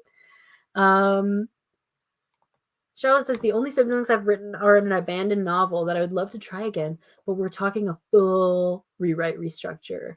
Ooh, rewrite restructure. But you know what? That could be fun. It could be like a little reno. We could call it a renovation, like a book renovation. I love writing siblings. I love it so much. I have 2 older brothers and then obviously my twin. So I don't know. I've just been writing siblings for a while. Like I think Harrison's the only child that I've written. So whatever that says, I don't know. Pia says, I just want to finish one manuscript. Yeah, I mean, like, honestly though, like, I know that in like videos I've been like, oh, like, you learn to finish something, but like, finishing things is overrated. Like, if you don't want to finish it, like, you don't have to, but if you do want to, like, I'm cheering you on. And also, if there's anything I can do to help, message me. Even if you just need a cheerleader, because sometimes writing a whole book is like, this is the worst experience ever. Courtney, I want to complete a short story collection. I feel you. That is my exact goal. And like, also, like, I told my agent, I was like, I'll have it done in the winter. And then a lot of things happened between that time, and I haven't worked on it yet. So that might be a while from now, but also that's my goal too. So we're like in it together. And also, I love your short stories so much. I literally love them so much. So I would love to read a full Courtney short story collection. Dallin says, I just want to follow my hyperfixations as they go, but right now I want to write as much Loverboy as possible. She's so special to me. And also I want to share more of it, which means I need to write. I would love to read more of it too, if you ever have anything to share. But I think the idea of following your hyperfixations is like, that's what I've been doing. And honestly, it's been beautiful. And now I'm trying to figure out how to balance that and like also like my short story collection. I don't know. It's kind of hard and like to figure out what I want to do, because like I just love following my hyperfixations too. Like that's like, I don't know, the most fun I've ever had writing is when I've been doing that. Charlotte says, I think I got the tone all wrong the first time. Oh, for the novel, but my MCs are sad lesbians, so they need me. Okay.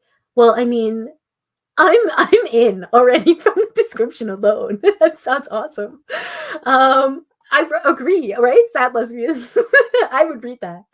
I like writing different sibling relationships to my own. I have 3 brothers, 7 to 10 years older, like Felix and Dorothy. Bo has a little brother who's 15 years younger, and that age gap is so fun. Yeah, that's like I've been having fun with that with Jeremiah and his little brother too. I think that they have probably a similar age gap as Bo and his brother. That's so cool. I think writing like the different sibling dynamics while you have a sibling dynamic, like, I don't know, I feel like I also like sometimes like when I write things about, mostly when I wasn't home. Now that I'm home, like I take my brothers for granted, just kidding. But when I was in school, I would write something like Reeve was thinking about Lone, and I would be like, I miss my brothers so much. Like, even though it's a very different dynamic. Don't tell them that though. I'm just kidding. You want to write more Simon and Jess sibling toxicity? Yes. Okay, I'm always down for that. I'm so interested in them as characters too. I always get so excited when I see updates. 2024 is year short stories for me, I swear. I'm trying so hard to make this for me too. But we'll see how it goes. Pia says, I gave Connor a brother randomly to spice up her home dynamic, and now he's plot relevant. But usually I always give my OC siblings because it's like free character work for their psyche. Yeah, I love siblings. I think sibling dynamics are so easy. Like I said, like Harrison's the only one without a sibling. And then I don't know if he thinks about having siblings that much. I don't know. But I think it's so interesting to pull on, because then you have like the childhood memories too. No, I mean, he has childhood memories. They're not saying that. Oh my god, that sounded so bad. That like if you're an only child, you have no memories. No, I'm not. That's not what I meant to say. It's just like the sibling memories from childhood is so interesting to pull on for me. Because like also like I typically will like impose like, you know, that childhood like wonderment you have onto those memories, like with the siblings. Oh,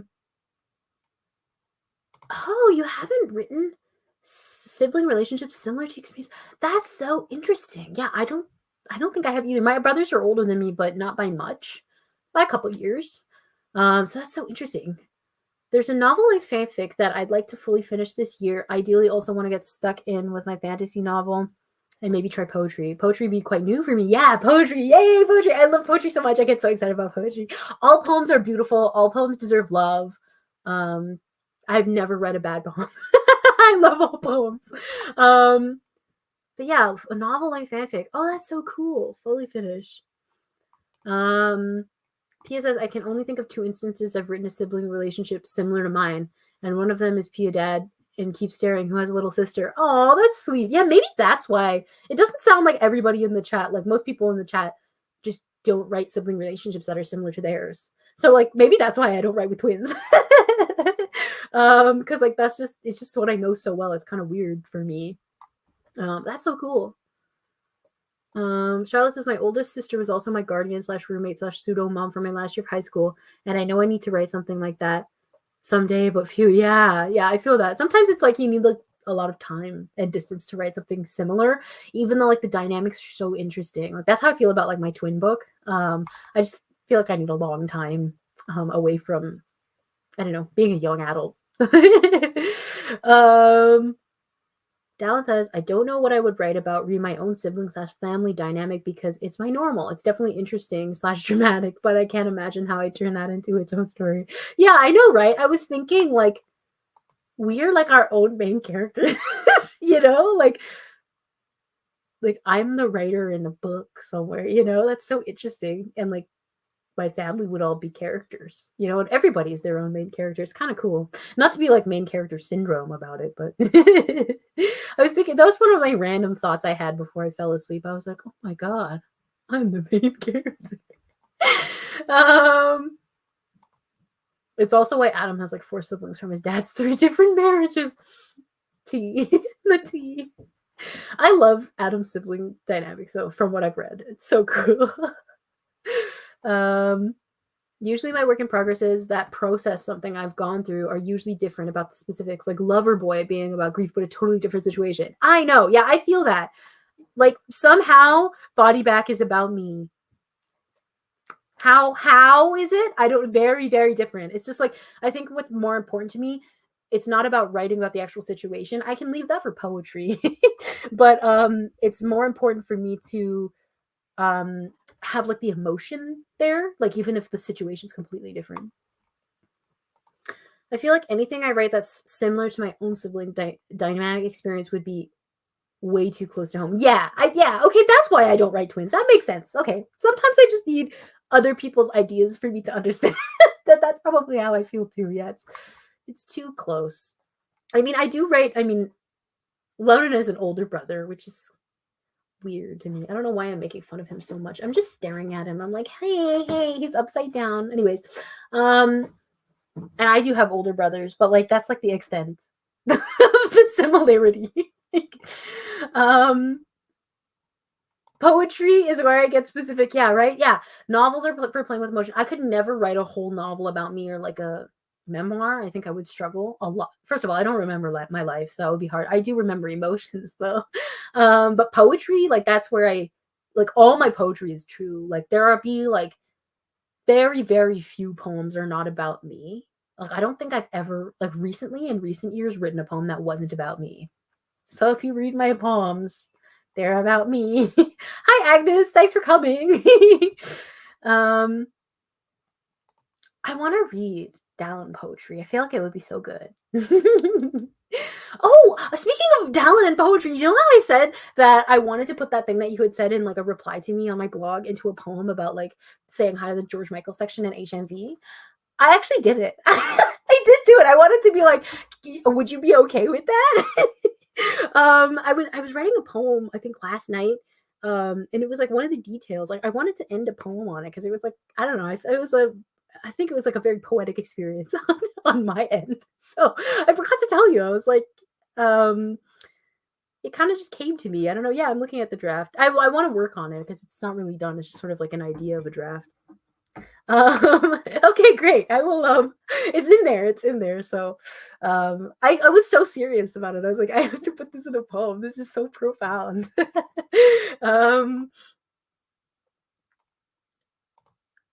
I'm sure the poems are in there. They just haven't emerged yet. They're digesting, right?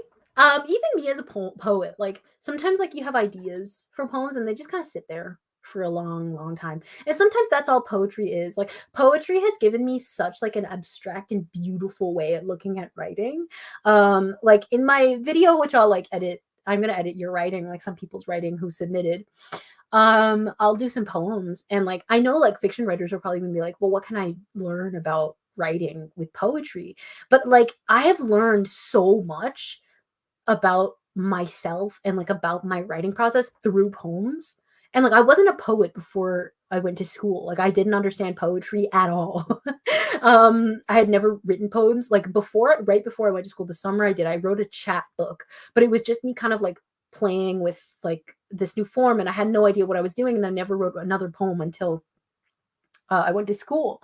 I learned so much. Like I see writing as like an abstract kind of beautiful thing now. It's hard to explain unless like I don't know, unless you've written a poem. But like I try to explain it because like I want to explain it to other people. I just have to figure out what I want to say about poetry. Um, the only readily available down poem is when I played with Lover Boyfriend was a list of things Bo hopes are messages from Bobby. It was an accident, but like it hits. I think I read something you had said it was kind of like poemy on your blog. I'm not sure if that's what you're talking about, but I love the poetic style. It's so cool. Um, I'm a poet in theory, not in practice. Yeah, that's fair. That's fair. I haven't really written poetry consistently since I graduated. I wrote the chat book. It just feels weird because I was used to writing like a poem every 2 weeks. Because I still think this is a lot of poetry, but I wrote the chat book, Mothwork chat book. Then I wrote the love poem, and I want to continue to write more love poems. Then I wrote the poem that I was just talking about. Yeah, so it's not been that consistent though. It's kind of like one of those things when it happens, and then I'm really into poetry for a little bit. Mary Jean Chan's collection was so good. Flesh was so good. I'm never gonna shut up about it. It was so perfect. Like the experience of like AFAB, like queer poem and like the relationship with mothers and like race and like it was so interesting. Oh god, it was so perfect. The intersections, like the I really recommend this collection if you haven't heard of it. Thank you. I only heard of it through Dallin. It's called Flesh, Fleche by Mary Jean Chan, and it's like it really showed me how to create a narrative in individual poems, like in a collection. And I want to reread it now. I got to get a physical copy if I can, because I don't really like reading poems online, but also like I am cheap. So sometimes I don't buy books. I borrow them from the library, the ebooks, which I love the library, but I prefer not to read digital poetry. I like physical poetry better. So I want to get a copy of that. It was so good. It was so good. PSS, I've got this memoir, not really, magical realism novel idea that is just me writing about my hometown because it has changed so much and it makes me angry. I listened to Homesick by Noah Khan too much. Oh no, I'm sorry that it changed so much. I understand that feeling. I really do. I get that feeling. Ugh. But like, so it's like, what is it? Almost like autofiction is what you're thinking, maybe, which is kind of like memoir, but like if it was fiction. Um, I've picked up a few poetry books from the library to read up on different styles. Yeah, I love just having a whole bunch of poetry books and then like reading all of them. I was so lucky in my last year. I think I was posting about this.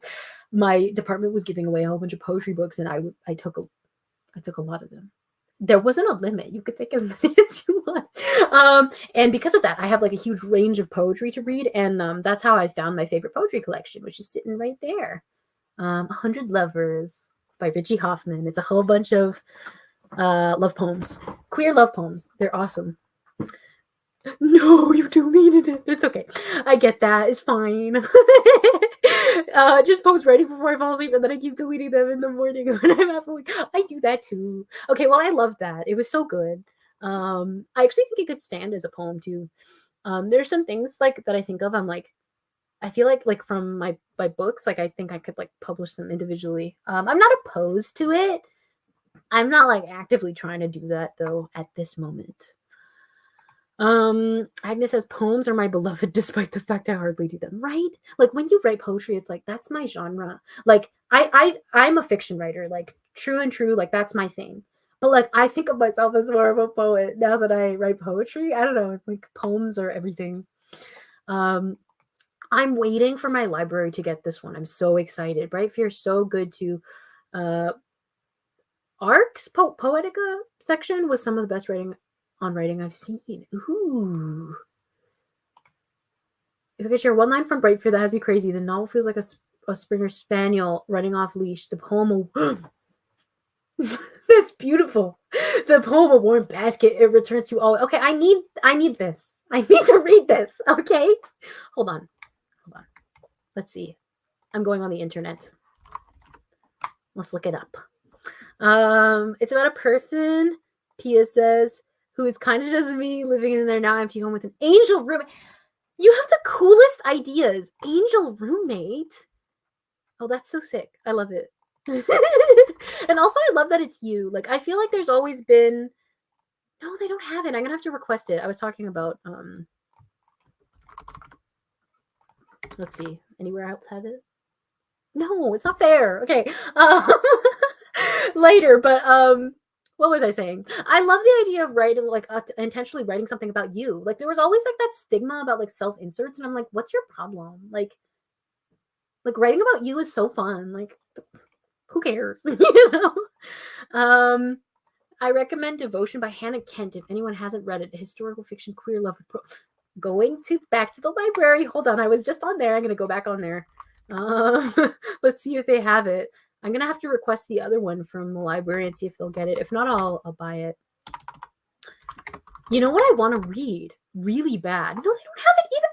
Girl, I'm gonna have to request these. That's okay. It'll be fun. There is this short story collection from Canlit that I think was put out by Dundurn Press. Let me see if I can find it.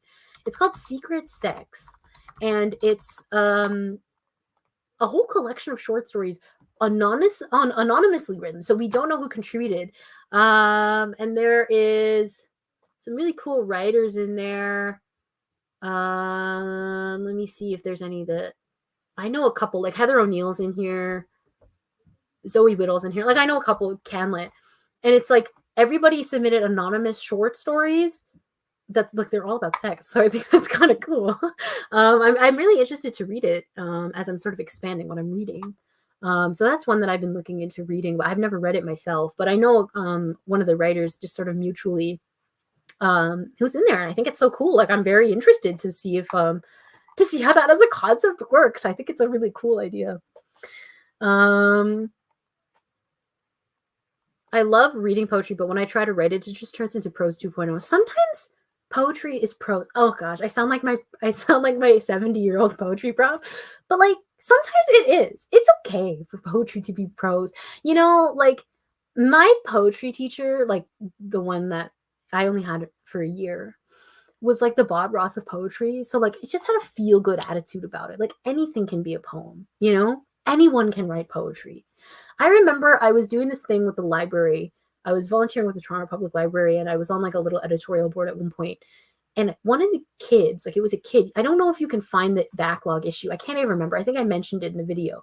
It was a kid wrote this poem about the pandemic, and it was so good. Like it was so like one of the best poems I've ever read in my entire life. Probably written by a 14-year-old. It was so good. So anybody can write poetry. Ooh. It's how a green pea moon was born. She's just a poem that's flash fiction. And sometimes a poetry is just flash fiction. Poetry can be anything. I love it. Agnes says, I seriously need to write some poetry about the nightmare elevator I took every day before I graduated. It's the first time I ever prayed because I was inside it as the AC broke and it flooded. No way. That would be such like a good series. Almost like I could see like a collection, and then you have like a poem about the elevator that breaks up the collection into like 4. Like you have one here, like the first part, second part, third part, fourth part. That would be so cool. I love that. I'm sorry about the experience though. Pia's story ideas are always so vivid to me, like shimmery or like sticking your hand in a wound. Yes, I agree. That's exactly what it is. I'm such a fan. I'm such a fan. My friends are such good writers, okay? Charlie says, I read Bodywork by Melissa Fabos last year, and the book had a lot of interesting stuff to say about writing about yourself. Was it like positive, like in a good light? I'm kind of interested. I love the title of that book. That's a great title.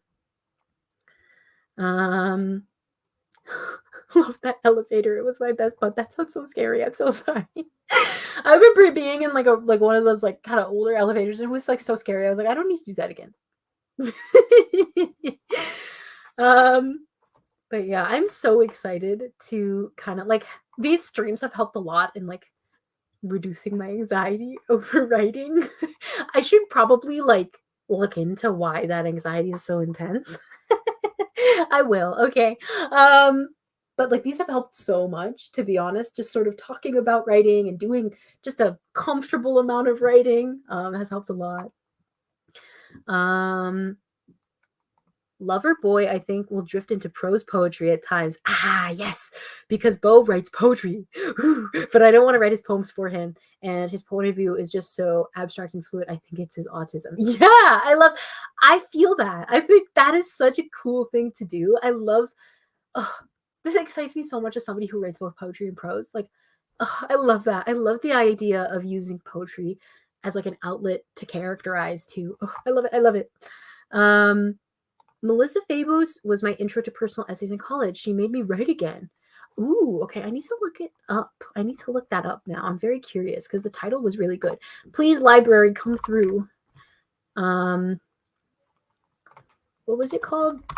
Let's see if they have it. Yes, I can borrow it straight away. Yes, I don't have to put it on hold. This is the best day of my life, but I will place the audiobook on hold because it's only 4 hours long. So oh, that's so cool. That is, oh, I'm so excited to read it. Great. Like his ass is always switching to second person. It's somehow seamless. The excerpts that I read of him doing that are so good. Again, big fan. Big fan. Like, I want to be friends with Bo so bad, you know? Like, every day I wake up and I'm like, the world is a better place because of Bo.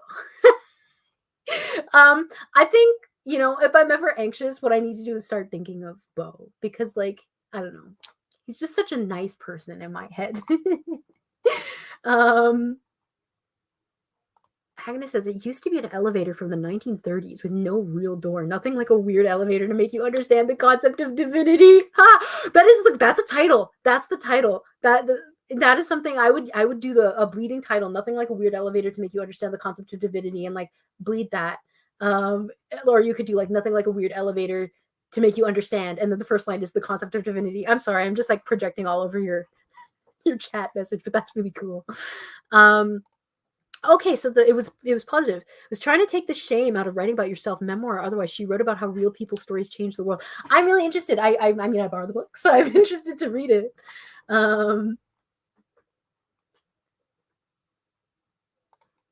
Please read her short story, Thesmophoria. Okay, I'm going to write it down. Let me put it in a note. Notes. I need to open it. I love sharing. I need more short story inspo, so I've shared my favorite ones somewhere on this channel. They're somewhere in a video, like the document. I've had dreams where I've hung out with Bo and woken up mad that he's not real. No. I've never dreamt of my characters. Can I at least dream of yours? Can you send them to my dreams? Like, send them, 5 hours in the past? Can you send them, please? I would love to dream of Bo. Dreaming of Bo. New poem title. In my old elevator in Germany, you had to jump up and down. I'm not even afraid of elevators, and I couldn't do that to open, and clumps of mosquitoes would live in it during the. No, I couldn't do that. I'm not even afraid of bugs, and I'm not afraid of elevators. I couldn't do that. I'm sorry, I couldn't do that. She was in this collection called What My Mother and I Don't Talk About that ended me and brought me back. Okay, that's a collection. Okay, I have the library open right now. So what's it called? What My Mother and I Don't Talk About. Ooh, I think they might have it. Place hold. Yay. All literary. Is it literary fiction? I'm assuming all of it looks the same. Like the cover looks so similar to the last one. I love hearing your ideas so much. I also love the elevator stories. You got to pay toll to the mosquitoes to use the elevator. I used to have, speaking of like bugs, fruit flies used to infest my apartment like bathroom. And so my sister and I had to like figure out ways to capture them. I think she wrote about them in a poem and it was so cool. Bugs are like such interesting, like, I don't know, motif. My 2018 Melissa Fabos, I hope I'm saying her name right, era is so joyful right now. Thank you. Yeah, I'm excited. I'm gonna read. I'm trying to read a lot this year, so I'm currently been waiting to read the third volume of Heartstopper because I loved Heartstopper the show. Like it healed me so much. And I didn't realize like the graphic novels are literally the exact same thing. Like they just use that shit as a storyboard. Like so, I've been having fun reading them. So I'm on the third volume, and then after that, I think I'll read the fourth one, and then I don't want to read. I don't know if there's more after that. Actually, I have no idea. Maybe there's not. I don't know.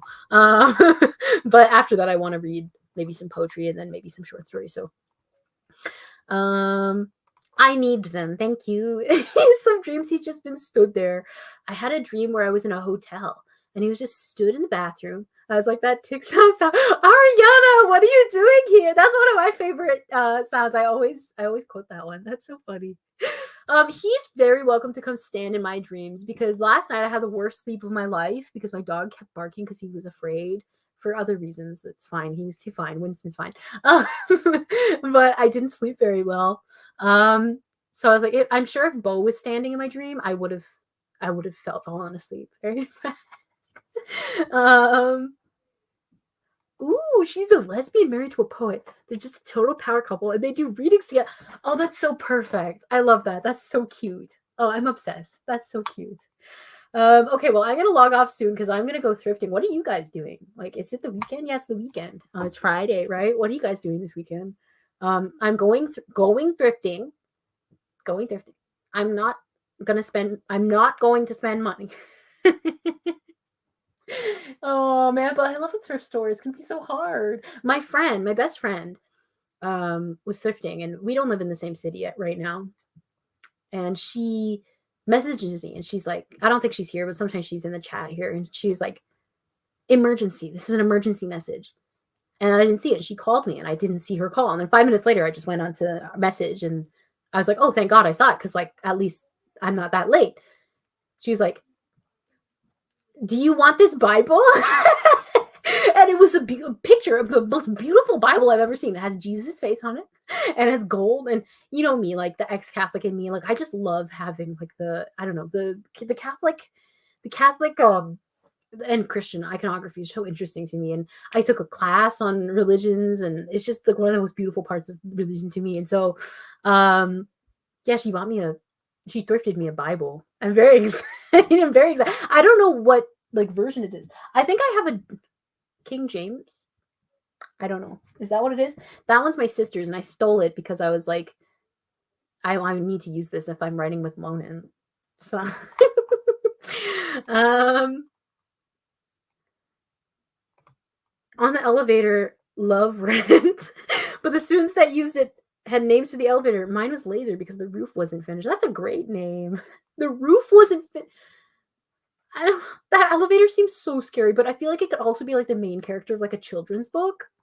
You're also going thrifting. Yay! I'm so excited. I'm gonna like walk around. Like thrifting is like autism heaven for me. It's like I loved walking. I know I say this every single time I come on live, but I loved walking around HMV when I was 15 years old. It is a crime that they don't exist here anymore. Like I could go to like Sunrise Records, but like I want to go to HMV, and mine had like the pink like logo and like the bubble logo. It was so nice. Anyways, so my autistic thing was like walking around HMV and like looking at every single thing. And at the time I was like obsessed with like the Strokes. So I would always go through every single, like I would go to the Strokes every single time and look through all of them. Like Daughter, I would do the same thing for. Like I think I was into Grace and Chance at that time. So I would go through Grace and Chance, which was like just one album at the time. And then like the Katy Perry section, the Ed Sheeran section, then like with the movies, like Bates Motel.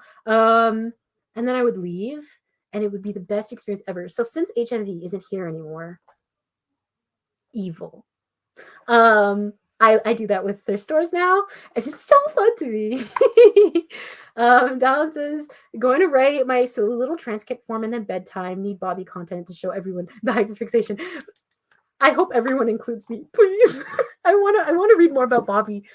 He's such an interesting character to me. I've been obsessed with reading anything about him. Yes, I'm so excited to go thrifting. I'm finishing, I don't know how to say this name, Miko Kawakami novel, and taking a nap. Good idea. Thank you for doing this. As always, it's a lovely time. Yes, it's always a lovely time to talk. I love talking to you guys. It's so fun. Agnes is gonna stay home, read, and hopefully write while drinking hot chocolate. That sounds so nice. I'm gonna do that tonight. You know, that's a good idea. Dallin says, I'm going thrifting when I get paid. There's apparently a massive antique store outside my town. I'm going to trek there. What? That's so cool. Literally on the side of the road in the middle of the countryside. Whenever my family and I drive to Maryland, we like pass one. Like that's like same like that in the middle of the road, like like just random, in like rural. I don't know where. I'm not even sure where it is. Maybe it's in Pennsylvania. I'm not sure. But yeah, that's I love like small town thrift, small town antique stores. I found the best things there. I love going into them. I went to one when I was in rural Ontario. It's where I got a whole bunch of the glass that's in there. Gorgeous, gorgeous.